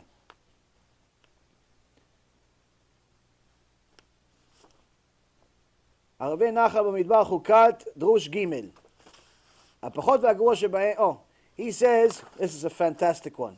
We're almost finished with this. Now we'll move on to a different point. He says, מי ייתן והיה הפחות והגרוע בעם השם, תהיה יראת העונש ואהבת השכר על ליבו, וכל רגע לא ישכח דבר זה מאיתו, אז זה לא יעבור עבירה בשום פעם ויחזיק במצוות השם. He says, wishful thinking, like who wouldn't give everything, in so many words, that even if the worst among us would have fear of punishment and love of the reward, you want to get reward, but fear of punishment in his heart, because this person will simply never sin. A person that actually has real fear of Hashem, fear of punishment, he's just never going to sin.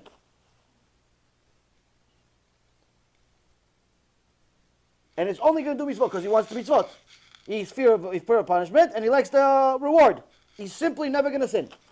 He says, imagine such a world where the worst among us can actually just live such a way. בספר הגר"א דקלה הדברים, פרשת ויתחנן, שעיקר זאת היראה אינו יראת העונש לשרוף את התאוות הרעות המתגברים על האדם.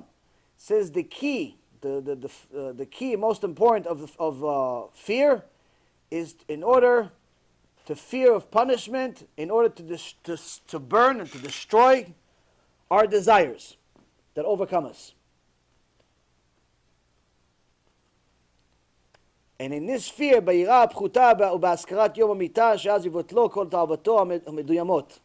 Says this lowest level of fear of punishment, meaning fear of Gehinom, what happens there and so on and so forth, should also be coupled with reminding himself that eventually he's going to go to a grave.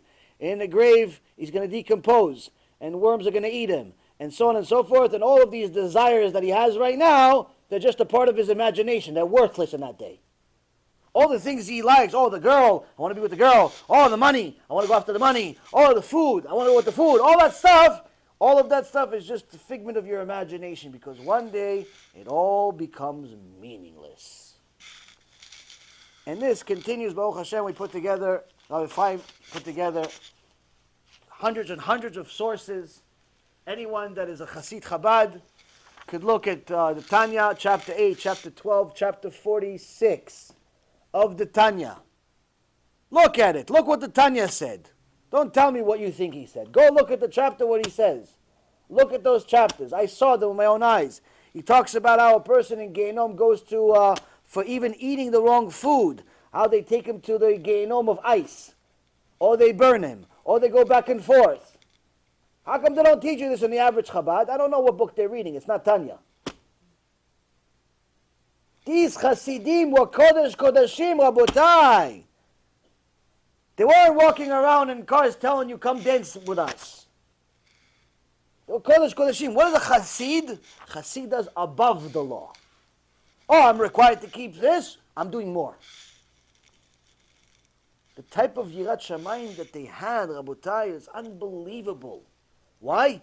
They understood that if the king of Am Yisrael is expected to be on such a high level, even more so for us. Because we don't have those special privileges. So one of the mitzvot that always baffled me is the fact that the king is obligated to have a Sefer Torah. Why is the king obligated to have a Sefer Torah? Why, he doesn't remember it? The king is not some avarian, some criminal from the streets they found and they have nothing to do with himself. He got elected because his father is rich. The king was elected by Hashem, meaning Hashem decided, you're the best. It's not I decide you're the best, or nobody. It's not some government decided he's the best, or a bunch of people that he won a popularity contest. Hashem decided, you're the best for the job. You're the most righteous. Shaul HaMelech, the first official king of Israel, it says when he became a king, he was like a 2-year-old, meaning sinless. No sins. Not that he was literally 2 years old. Some Christians think that Shaul was 2 years old when he became king.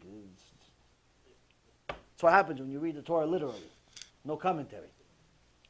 But the point is, Rabotai, the mitzvah is that Hashem already decided you're the best. What do you need the Sefer Torah? All you need to do is look at the pasuk and what it says in the Torah when it talks about it. It says, "Vaya keshivto al kiseh ממלכתו וכתב לו את משנה התורה הזאת על ספר מלפני הכהנים הלוויים והייתה עמו וקרא בו כל ימי חייו למען ילמד ליראה את השם, ליראה את אדוני אלוהיו, לשמור את כל דברי התורה הזאת ואת החוקים האלה, לעשותם לבלתי רום לבבו, מאחר ובלתי איסור מן המצווה ימין ושמאל למען יאריך ימים על ממלכתו ובניו בקרב ישראל." Says in chapter 17 of Deuteronomy, verse 18, it shall be that when he sits on the throne of his kingdom, he shall write for himself 2 copies of this Torah in a book from before the Kohanim, the Levies. It shall be with him, meaning you can't just don't just write the Sefer Torah and leave it in a closet. It shall be with him, and he shall read from it all the days of his life. Why? So that he will learn to fear Hashem his God and to observe all of the words of the Torah and these decrees to perform them, so that his heart does not become haughty, he doesn't become arrogant because he's a king, over his brethren, not turned from the commandments right or left, so that he will prolong the years of his kingdom, he and his sons amid Israel. So what is Hashem telling us here? The Gdol Ador, the biggest rabbi in the world, the Melech Mashiach, the Mashiach, has to have a Sefer Torah next to him. Why? So he has Yirat Shamayim. He's not telling, no, you should have a Sefer Torah so he can give you some chidushim. You should have a Sefer Torah, maybe give you a shiur Torah for 3 hours. You should have a Sefer Torah because maybe he'll tell you about Parashat Shavua every Tuesday and you guys enjoy yourself, eat some popcorn. What is he saying? Have a Sefer Torah in a war. Have a Sefer Torah when you're in your chamber. Everything. You have to have a Sefer Torah all the time. Why? So you read it non-stop, so eventually you'll get Yirat Shamayim. Eventually you'll get Yirat Shamayim, Rabotai Yekarim, because a person has Yirat Shamayim, he has everything. He's Ra'ui at that point. He's at that point deserves to be a king. He is a king if he has Yirat Shamayim. But if he doesn't have Yirat Shamayim, he's nothing. He can't even be a water boy. He cannot even be a water boy. He can't serve the king water. If he has no yirat shamayim. Can't. This, Rabotai, is one of the things that a person that has a little bit of sense in his head can realize. We keep mentioning yirat shamayim, Baruch Hashem, in almost every shiur. And people say, no, you're scary, you're scary, you're scary. Alvayam scary. Because all the scariness that I could ever teach you is nothing in comparison to the real fear of being in the hands of Hashem and you have no place to go. Because no flesh can run away from Him. No soul can escape. Nothing. Better be scared of some guy with a beard than Hashem Yitbarach, that you have no choice of what to do and where to go and where right or left. There's no direction. Where do we learn this from? We learn it in this week's parasha. This week's parasha, Parashat Vayegash. It says that Yosef HaTzaddik, Kodesh Kodashim, watched his brit, was in front of one of the foremost beautiful women in the world and didn't waste seed. No one would have known except God. No one would have seen except God.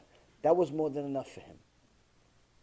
One time, that's more than enough. Can't do it. You're going to lose everything. No problem, I'll lose everything. You're going to go to jail. It's a hole in the wall. It's a hole in the body. You're never going to come out. No problem. Overcame the test of all tests, the desire of all desires for a man.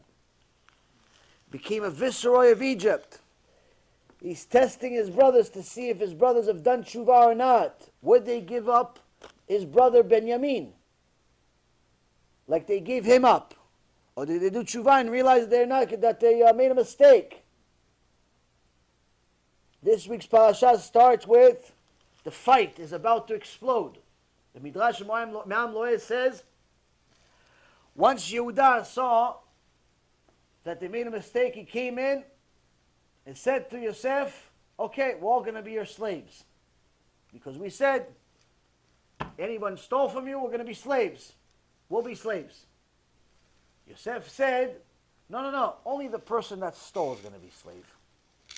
At that moment, Yehuda saw there's something not normal about this person. There's something not good here. Why? I'm telling you, all 10 of us, strong bilyonim, are willing to be your slaves, but you want the weak among us, Benjamin, little Benjamin, you want him to be your slave? Doesn't make any sense. At that point, Yehuda told Naphtali, the Midrash says, go look out at the entire Egypt, because Naphtali had special speed.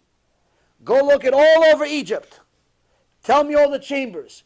2 minutes later, he comes back. He went over all of Egypt, ran to all of Egypt, super speed, faster than the superheroes.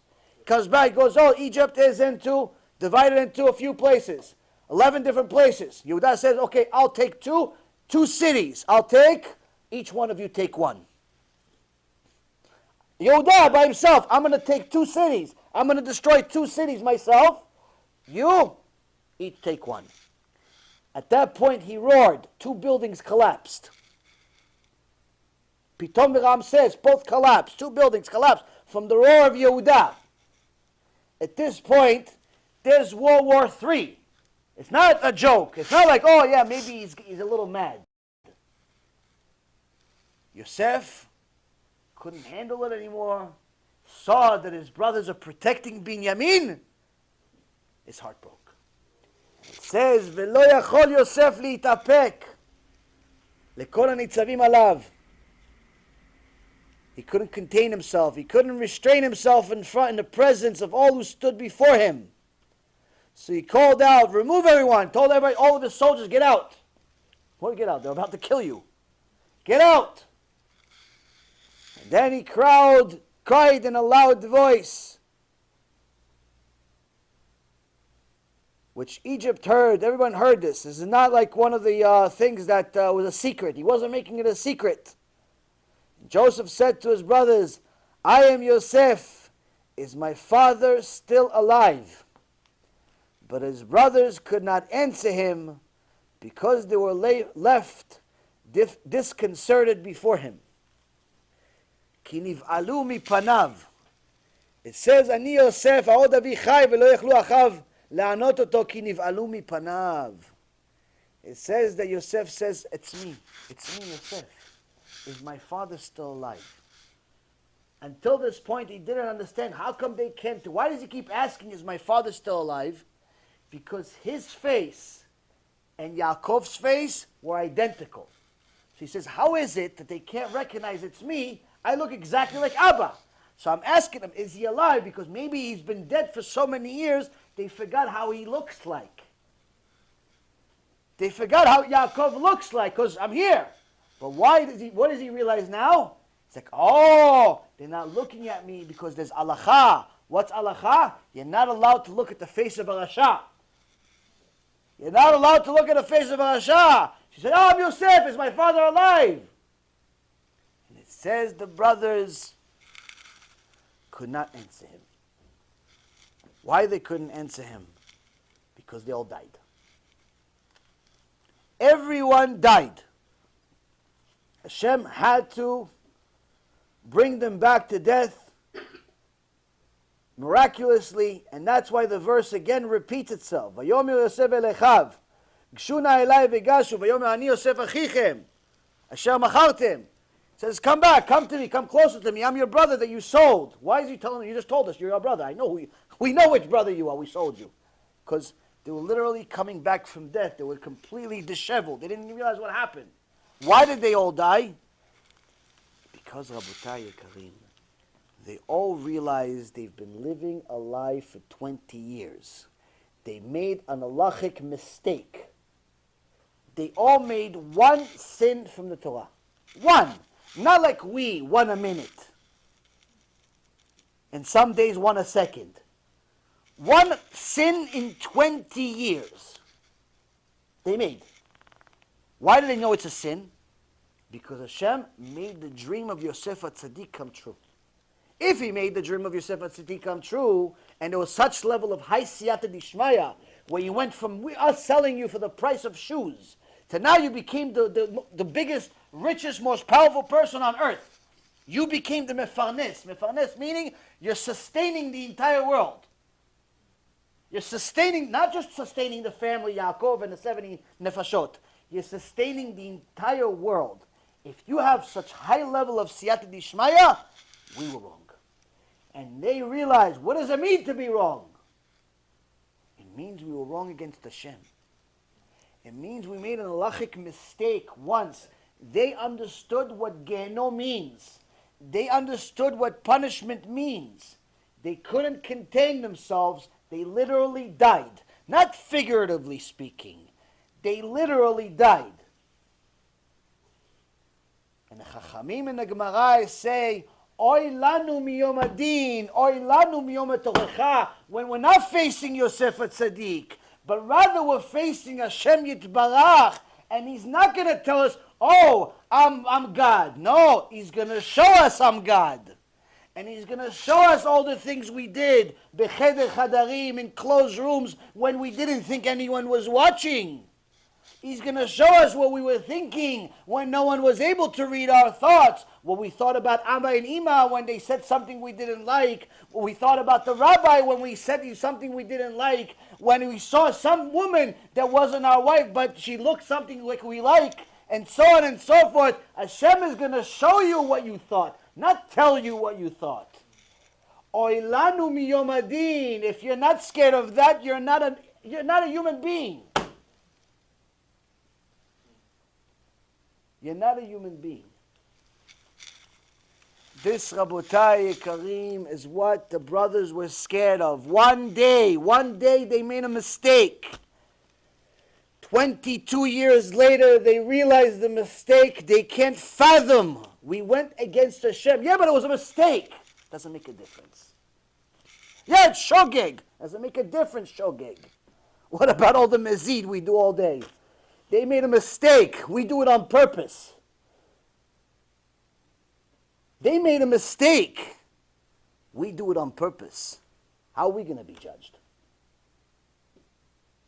This is why the king that Hashem elected, the Gdol Ador, the giant of giants, Kodesh Kodashim, someone that the Torah says this is a Sefer Torah, this king. Chizkiyahu HaMelech was equivalent to a Sefer Torah. David HaMelech, Melech Mashiach. Shlomo HaMelech, wisest man of all time. Yeah, make sure you carry the Sefer Torah like a 5th grader. Why? I'm not in 5th grade anymore. I'm already in 6th grade. Still, carry the Chumash with you. Carry the Sefer Torah with you. Why? So you learn Yirat Shamayim. So you learn how to fear Hashem to such an extent that you really get to a point where you understand the brothers were so scared of sin, they died. They didn't die from the sin. They died of what could happen now that we realize we sinned. They didn't die from punishment. Hashem didn't punish them yet. They die from what's going to happen to us now. And people dare say, no, you shouldn't teach people to be scared. You shouldn't teach people about Gehinom, where midat chassidut. What chassidut are you learning? We have a book full of hundreds of sources. We went through maybe 1,500 sources. I don't think there's a chassid who doesn't mention Gehinom. It's a requirement of Judaism, not just chassidut, basic level Judaism. Rav Ovadia Alav Shalom says teach your 6-year-old about Gehinom. Not the gory details, but the fact that there's fire and there's punishment. If you go against Hashem, you need to know that there is a punishment. At 6 years old. Why 6 years old? If you teach him at 6, he'll know when he's 60. He'll know to stay out of trouble at 60. Rabotai Karim, a king is not a joke. A flesh and blood king is not a joke. Even more so the King of Kings, Hashem Yitbarach. Now for all of those people that think that the kings were just, they were elected, they're nice, they're this. One of the rules of the king, in chapter 2 of the Ilchot Melachim of the Rambam, he says that the king must be treated with great honor. We must implant awe and fear of him in the hearts of all men. So not only do people have to be afraid of Hashem, they now also have to be afraid of the king.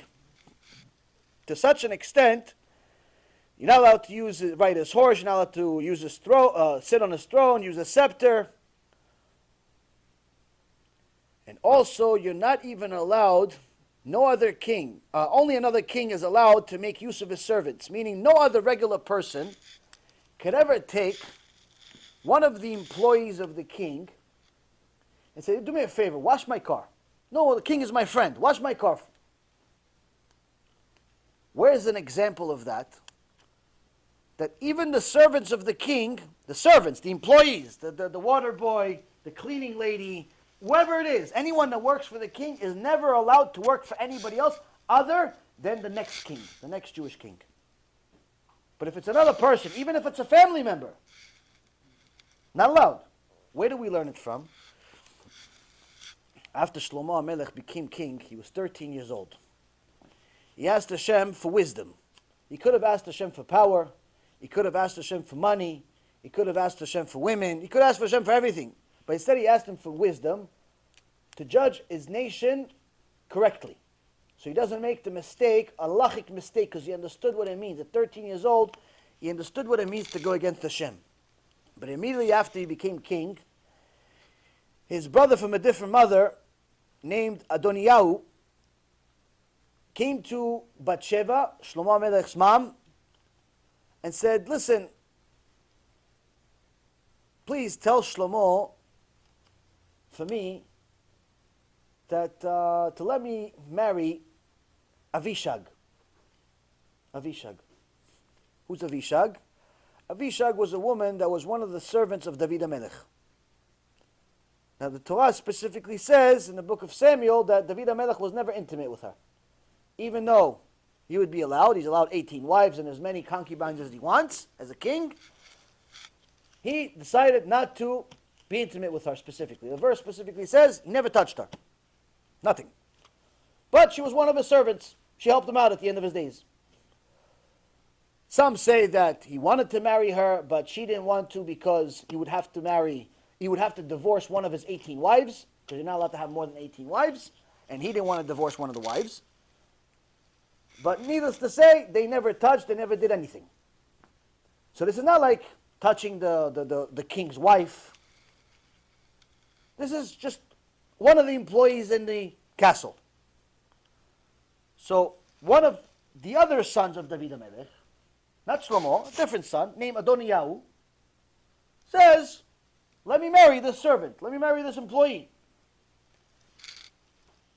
If you look at the books, you see that Shlomo HaMelech said, what he just did is merida b'malchut.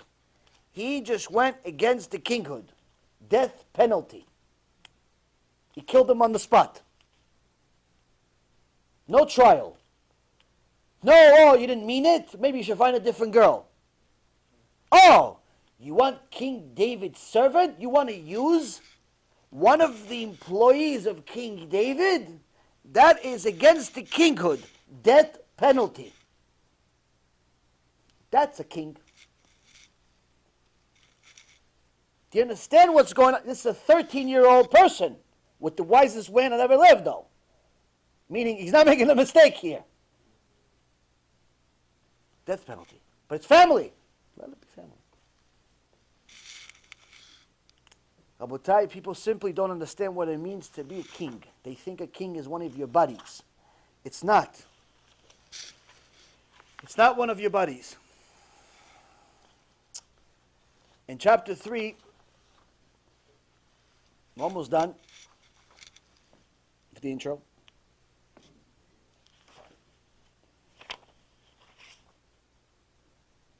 It says that a king in chapter 3, halakha number 4 of the Rambam, says that he should not amass silver and gold to keep for his personal treasury in order to boost his own pride and to allow himself to glorify himself. Rather, he may only collect what is necessary to pay his soldiers, servants, attendants. So it's a mitzvah to accumulate treasures for the Bet HaMikdash, but it's a prohibition against amassing it for personal wealth.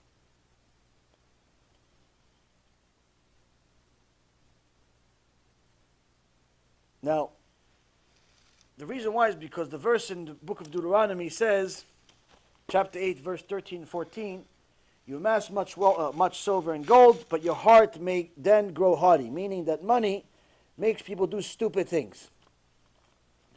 Money makes people forget about God, even though He's the one that's giving you money. Now, each one of you read what I'm about to tell you. If you followed every prayer, that means you did it 3 times a day for 8 days, 24 times during Hanukkah. But maybe you missed this. Maybe you didn't realize you said it. But you did say it. And I had a chidush during Hanukkah that is very appropriate for our Mishnah. On Hanukkah, on Amidah, we read every day, 3 times a day, Ala Nesim V'ala Pulkan V'ala Gvurot. The additional paragraph that you read for Hanukkah, for the 8 days of Hanukkah. And we thank Hashem that He judged our cause, He avenged our claim against their wrong. He delivered the strong in the hands of the weak, the many into the hands of the few, the wicked into the hands of the righteous, the impure into the hands of the pure, and the zedim in the hands of the oskeh b'toratecha. It says here, He delivered the zedim in the hands of the people that learn Torah. What is zedim? Now, one translation could be tyrants, but we already have that. We already have the enemy, the Greeks, the strong, and so on. And reality is, Rabotai, the zedim is the people that are the opposite of the oskeh b'toratecha, are the opposite of the people that learn and deal with Torah. Meaning the people that make purposeful sins are the ones that don't deal with the Torah. Who are they? They're the ones that are dealing with business too much. You work too much, you do too much, to the point where you don't have enough time to learn Torah. And that's why a person that's literally thinks that they're okay because they give some tzedakah and that's enough, they don't realize that if you don't learn Torah, all that tzedakah is not going to help you in Olam Ha'emet. You have to do a lot more. You have to learn yourself, because your sins cannot be considered accidental sins. If you know what Torah is, you realize that you have to learn what to do. Because if you don't learn what to do, your sins will be considered as if it's purposeful sins, mezid, a purposeful sin. That's why it says that the opposite of the oskei Toratecha, the opposite of the ones that learn Torah are the ones that make purposeful sins. And one of the things that leads to purposeful sins is when a person deals with too much materialism. This is why halakha number 5 says that a king is forbidden from drinking wine to the point of intoxication.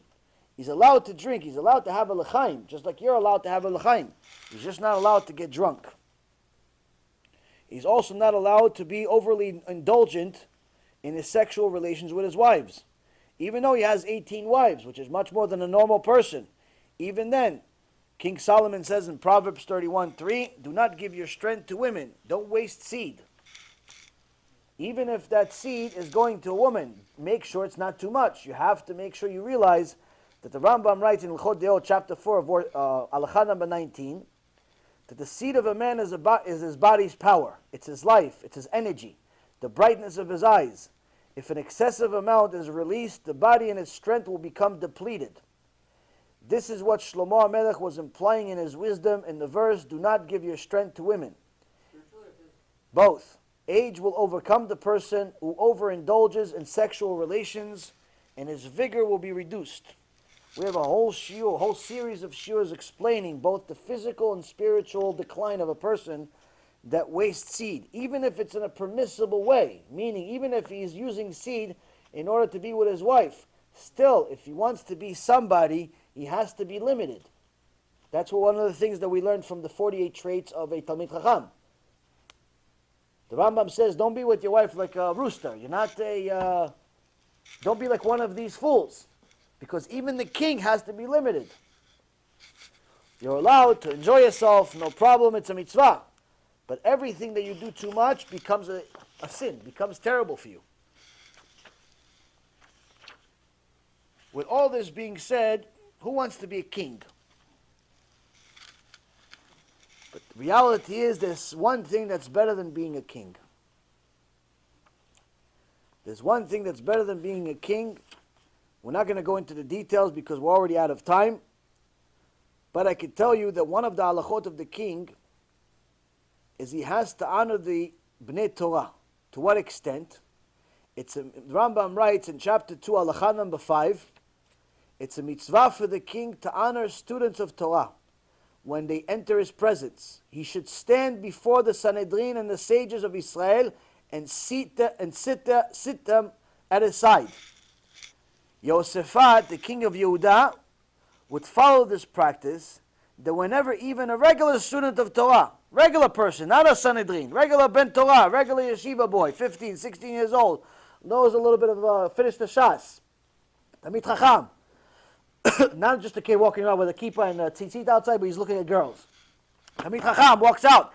The king would come to him. The king would rise for him, would stand up for him. He would come out of his throne and go to the boy and give him a kiss. And address him. Kvod Harav, my master, my teacher. You're 15 years old. He's the king. He's better than the king. Why? Talmid Chacham. Talmid Chacham. This is from people who know what they're talking about. You have different sources that go against this, maybe a different religion. But of course, there's different opinions to everything, but there are certain things that are black and white. What we're trying to cover is the black and white. We're trying to cover the black and white that's accepted among everyone, even the chassidim of today. The reality is today, Rabotai, there's a lot of confusion. People simply don't know right, they don't know left. But every person is obligated to find the truth for themselves, because if you look for the truth, if you care enough about the truth, you're going to change your life because of it. Part of it requires emunat chachamim. Part of it requires for a person to have emunah in a chacham, in somebody they learn Torah from. I'll tell you a story now. I'll let you guys go home. Usually you guys don't let me go home. Today I want to let you go home because I'm tired. But there's a fantastic story that I read in the Ma'amar from Rabbi Ovadia, Alav Shalom.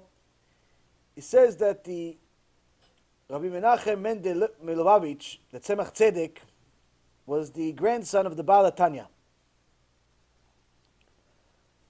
And one time, when the Rabbi Menachem Mendel, the Tzemach Tzedek, was young, he just got married, he went to the Baal HaTanya, he went to the Tanya, the founder of Chabad, and he told him, I'm getting married. And he showed him something that he had, some precious stone.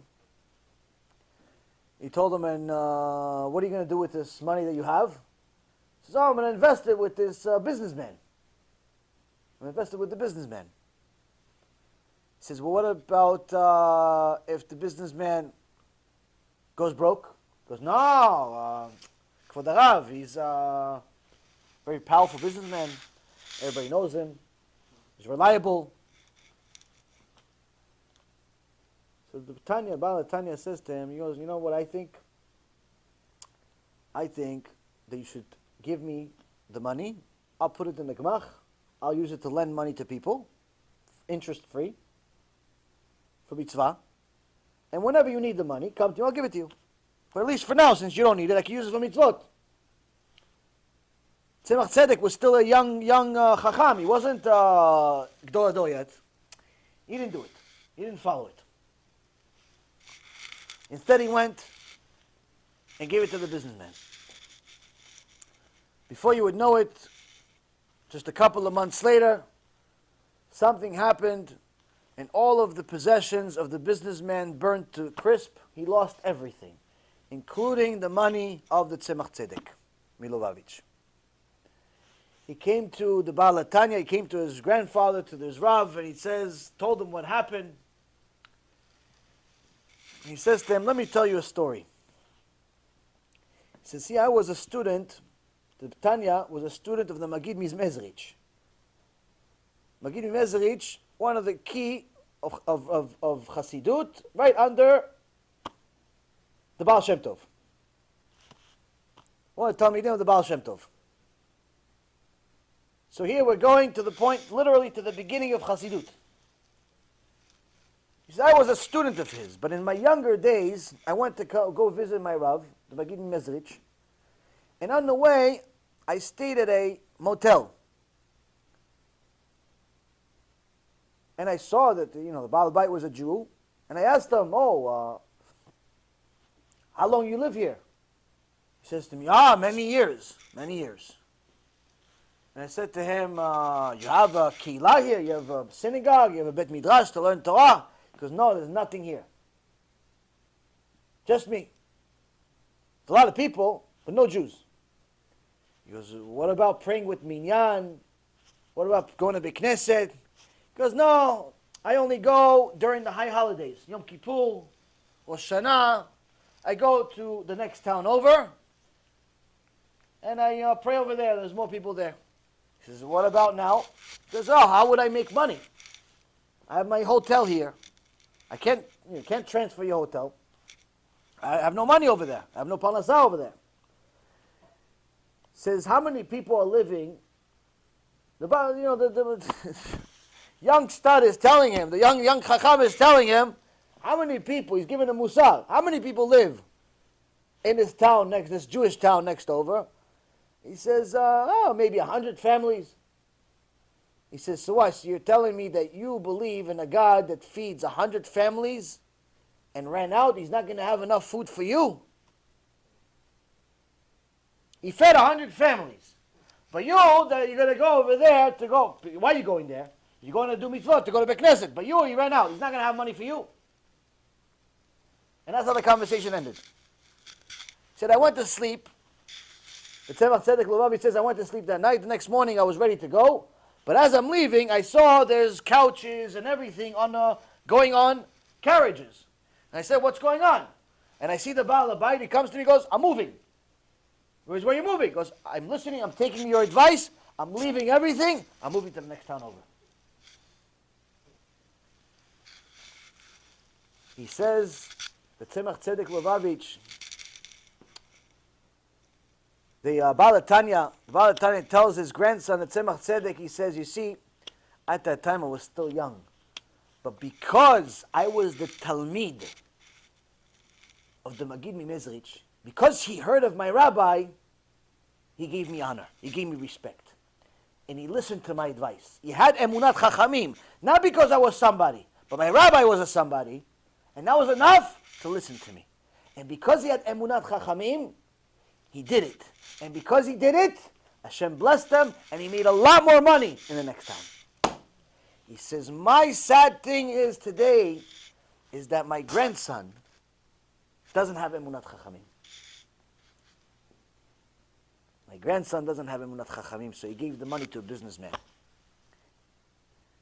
And from that, the Tzemach Tzedek Lubavitch learned what it means to be a chassid, learns what it means to have emunat chachamim, learns what it means, Torah, and became Gdol Hador after that, Baruch Hashem, and continued the lineage of Chabad. But without pain, you don't learn nothing. You have to learn it on your own blood. You have to learn it. Why? Because without seeing something, without a little pinch, punch, something, we just don't take the Torah seriously. Hashem wrote the Torah very seriously. We may not take it seriously, but He wrote it and He's very serious about it. He's very serious about what He wrote. We may not be serious, but that's our problem. So here we learn that if we're all going to celebrate on a day-to-day basis, screaming Mashiach, Mashiach, Mashiach, you should realize that this Mashiach is not your buddy. He's a king. He's a king that doesn't mess around. Tshuva has to be done before he comes, not after. There's no more tshuva after he comes. There's no more conversion after he comes. There's no more, oh, I didn't mean it, do-over after he comes. This is the point of what each and every single person needs to know, each and every single person needs to delve into on a day-to-day basis. If you delve into it every day, yes, it's not easy to think about punishment every day, but it's much, much easier than actually dealing with the punishment. Any questions? You had a question before. An hour ago.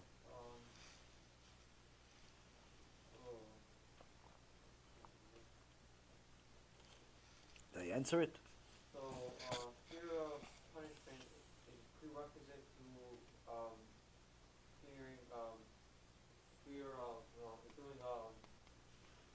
doing mitzvahs out of fear is a prerequisite to doing mitzvahs out of love? It's not possible to do a mitzvah out of love without having fear of Hashem first. Because in order to love Hashem, we have to understand what we're dealing with. Once we understand that He's the King of all kings and in control of everything, and at one point He's going to actually rebuke us Himself. At one point He's going to show us everything we ever did against Him, everything we ever did for Him, everything we didn't even consider even being a sin, and it really was a sin. He's going to deal with it, and He's going to deal with it in a very, very serious way. Immediately a normal person becomes scared. So once we know what we're dealing with, then we become scared. Once you become scared, then you can start building little by little over time to eventually loving Hashem. But your average person that tells you about loving Hashem simply does not even know what it means to love Hashem. He may think that he loves Hashem because he sings songs. He may think that he loves Hashem because he has a few mitzvot that he likes, so he does them. He decorates his sukkah, and he buys an expensive etrog, and a really expensive matzah, and he invites a bunch of people for Shabbos, and he has really kosher food, and he's a makpid on bread, and so on and so forth. All of those things are nice, but they're not going to keep him away from the big test, the sin. Those things are not going. It's not going to help him. Those things. It's nice. It's good. You should do it. But the only thing that's going to keep a person from falling into sin, is fear of actual punishment, fear of the fire, fear of the nightmare. Of all the nightmares you could possibly imagine, times it by infinity, and then you get to step number one of actual Gehinom.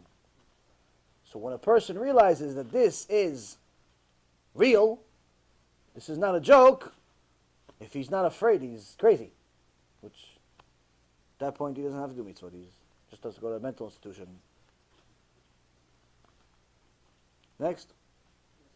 I heard that if, whatever my father's tradition is, and like the customs of my father, I have to keep. But if I'm Ashkenaz, I have to keep Ashkenaz customs. If I'm Sephardi, I have to keep Sephardi. If there's anything with chassidut, I have to keep the custom. Have to is a little bit of a strong word. The only thing you have to do is you have to keep Torah and mitzvot. If the minhag that you have from your father has is a wrong minhag, because sometimes, unfortunately, the minhagim have no source in the Torah, and they're bad. They're actually against halacha. Then not only do you not keep it, but you can't keep it. You're not allowed to keep it, even if it's your father's minhag. There's certain minhagim, for example, that people have that are against the Torah. For example, there's a minhag that some people have. I think it's mostly a Sephardi minhag, but it may be Ashkenazi, I just don't know. But that, for example, if the kids want to get married, they have to get married in order. So if, let's say, for example, one of the brothers wants to get married, he's not allowed to get married until his older brother gets married before him. This is against halacha. This is against Torah. You're not allowed to keep such a minhag. It's a thing. So if the minhag has a source in the Torah, then yes, keep it. But if the minhag is against the Torah, no. As far as chassidut, again, same thing. The main thing that a person is obligated to do, they're obligated to keep Torah and mitzvot.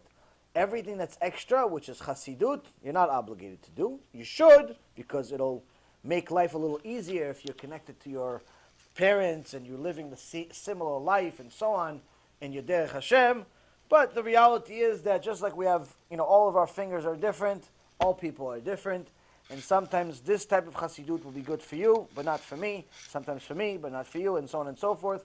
So each person needs to do what he has to in order to serve Hashem at the best that he possibly can. If he could serve Hashem the best that he possibly can, through chassidut gul, Chabad, Breslev, whatever it is, whatever one that's out there, you could do it, and you could do avodat Hashem, perfect. That way, do it. If you can't do it that way, you have to do it some other way, do it some other way. Either way, as long as it's keeping the basics of halacha. That's what you have to do. Halacha is what you have to do. The extras, the customs, is not have to. It's more of a custom, and it's more of a, you have to double check if it's even right. So, like, if you're a chassidut, you feel like it's all empty, like, you don't feel like you're gaining anything, like, all like, the pace and everything. You feel like it would be, like, feel closer, like, without it, or, like, feel like empty, you're allowed to, like, just drop it off and everything? Well, I mean, listen, it'll create a lot of problems. If a person that grows pears,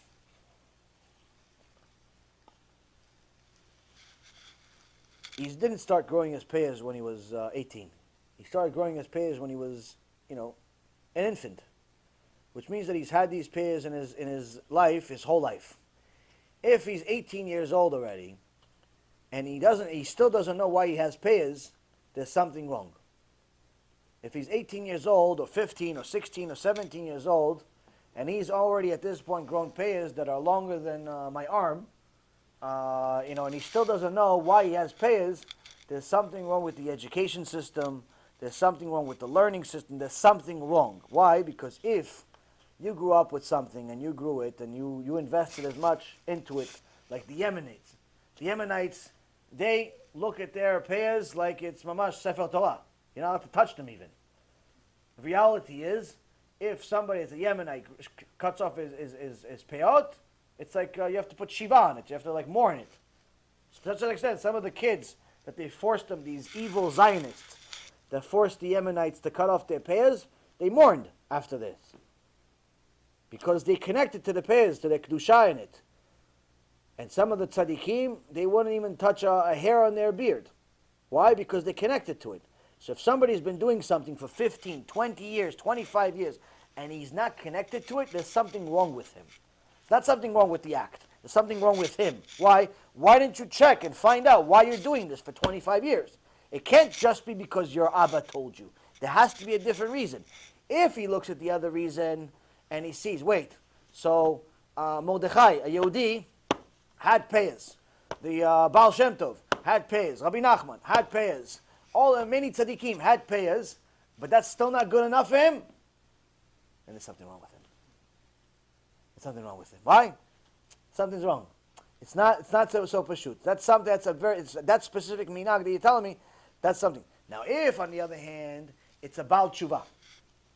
It's a Baal Tshuva, just started doing Tshuva a few years ago, and he wants to look the part, and he wants to grow a beard, or he wants to grow payas. And he goes on a chidush, and she doesn't like it, or he decides one day he doesn't like it, that's a different story. Why? Because in reality, when he grew it, he didn't know what the hell he was talking about, and today he probably still doesn't know what he's talking about. So it's better off he didn't grow either one of them. It's better off he didn't grow either one of them from the start. But a kid that grew up into this and he's doing it for 20 years, he still doesn't know. Something's wrong there. There's something wrong. There's something not kosher there. Maybe the kid wants to be a goy, really. Maybe the kid is trying to slowly exit. There's something wrong. One kid asked me, listen, can I go to a college? I said, well, you could do anything you want, but why? He goes, well, my rabbi will probably kill me if I did. I said, who's your rabbi? He tells me, he's like, oh, he goes to a very, very serious yeshiva, and he's a very, very serious Talmid there. Like, he's a good Talmid, and he goes to a real good yeshiva in Israel. So I said, why would you want to go to this Goal Nefesh school? Why would you want to go from Bet HaMikdash to Sodom and Gomorrah? No, I respect some of the people there. I respect some of the people there. So you have to get a private shiur, this person, to understand what he's about to do to himself and destroy his life. Baruch Hashem, he didn't go. But there was something wrong. Why? Because he didn't respect anybody there. He respected the fact that maybe he's going to meet a girl. He respected the fact that the American lifestyle is more free, less this and less that, and eventually become a goy. But that's the thing. So you have to see the real reason. You have to delve deep into each action and find out, why do I want to change? Not, it's empty. There's something wrong with empty. That's not an answer. Cannot be empty. If it's a minag from Dat Israel, it's not empty. Have to find out why. Now, I'm not saying that everybody should have payas. I'm not saying everybody should have a beard. I'm not saying everybody should wear black and white. I'm not saying anything. What I am saying is you have to keep halakha. You have to keep halakha. You have to make sure that you're a kosher person. But if you have specific minagim, you have specific customs that you were brought up in, and you're not connected to them, you have to find out why. Because a normal person is very connected to his past. Even if he doesn't remember it. Even if he doesn't remember it, he's connected to his past. Every Israeli that comes to America, or goes to India, or goes anywhere in the world, gets excited when he sees bamba, when he sees beastly. He sees these little snacks that he ate when he was a kid. He sees it in some foreign country for the first time. He gets very excited. He gets very excited. Why? I grew up on this. Every person sees, for example, a picture of some cartoon he saw when he was a kid, or some toy that he played with 50 years ago, gets excited. Why? He connects to, oh, I can't believe it. I used to play with those things 50 years ago, 30 years ago. Wow, that's amazing. So every person naturally connects to his past. If you don't connect to your past, there's something wrong. You have to find out why. So I'm not saying it's right, and I'm not saying it's wrong. I'm saying you have to find out. What's the real question is why you're not connecting to it. Not necessarily that you're not. Why you're not connecting to it. Whether it's right or wrong is a different question. But as far as once a person starts thinking that way, in that direction, they'll see that most of the things that they had a problem with, usually the problem stemmed from ignorance. They didn't really know what they were doing. And they didn't know why. And usually the things that once they find out why they're doing certain things, they usually like them. If they still don't, it's a different story. But usually they start liking them. Because the more you find out about something, the more you like them. We have another shiur tomorrow night. It's gone long enough. Baruch Hashem, the camera is off anyway, except the Facebook Baruch Hashem is continuing. But I'm sure you're going to ask me some more questions now. But hopefully, Hashem will have a second part of this shiur tomorrow, talking about keuna, talking about other things. B'ezrat Hashem, Baruch Adonai Leolam. Amen ve'amen.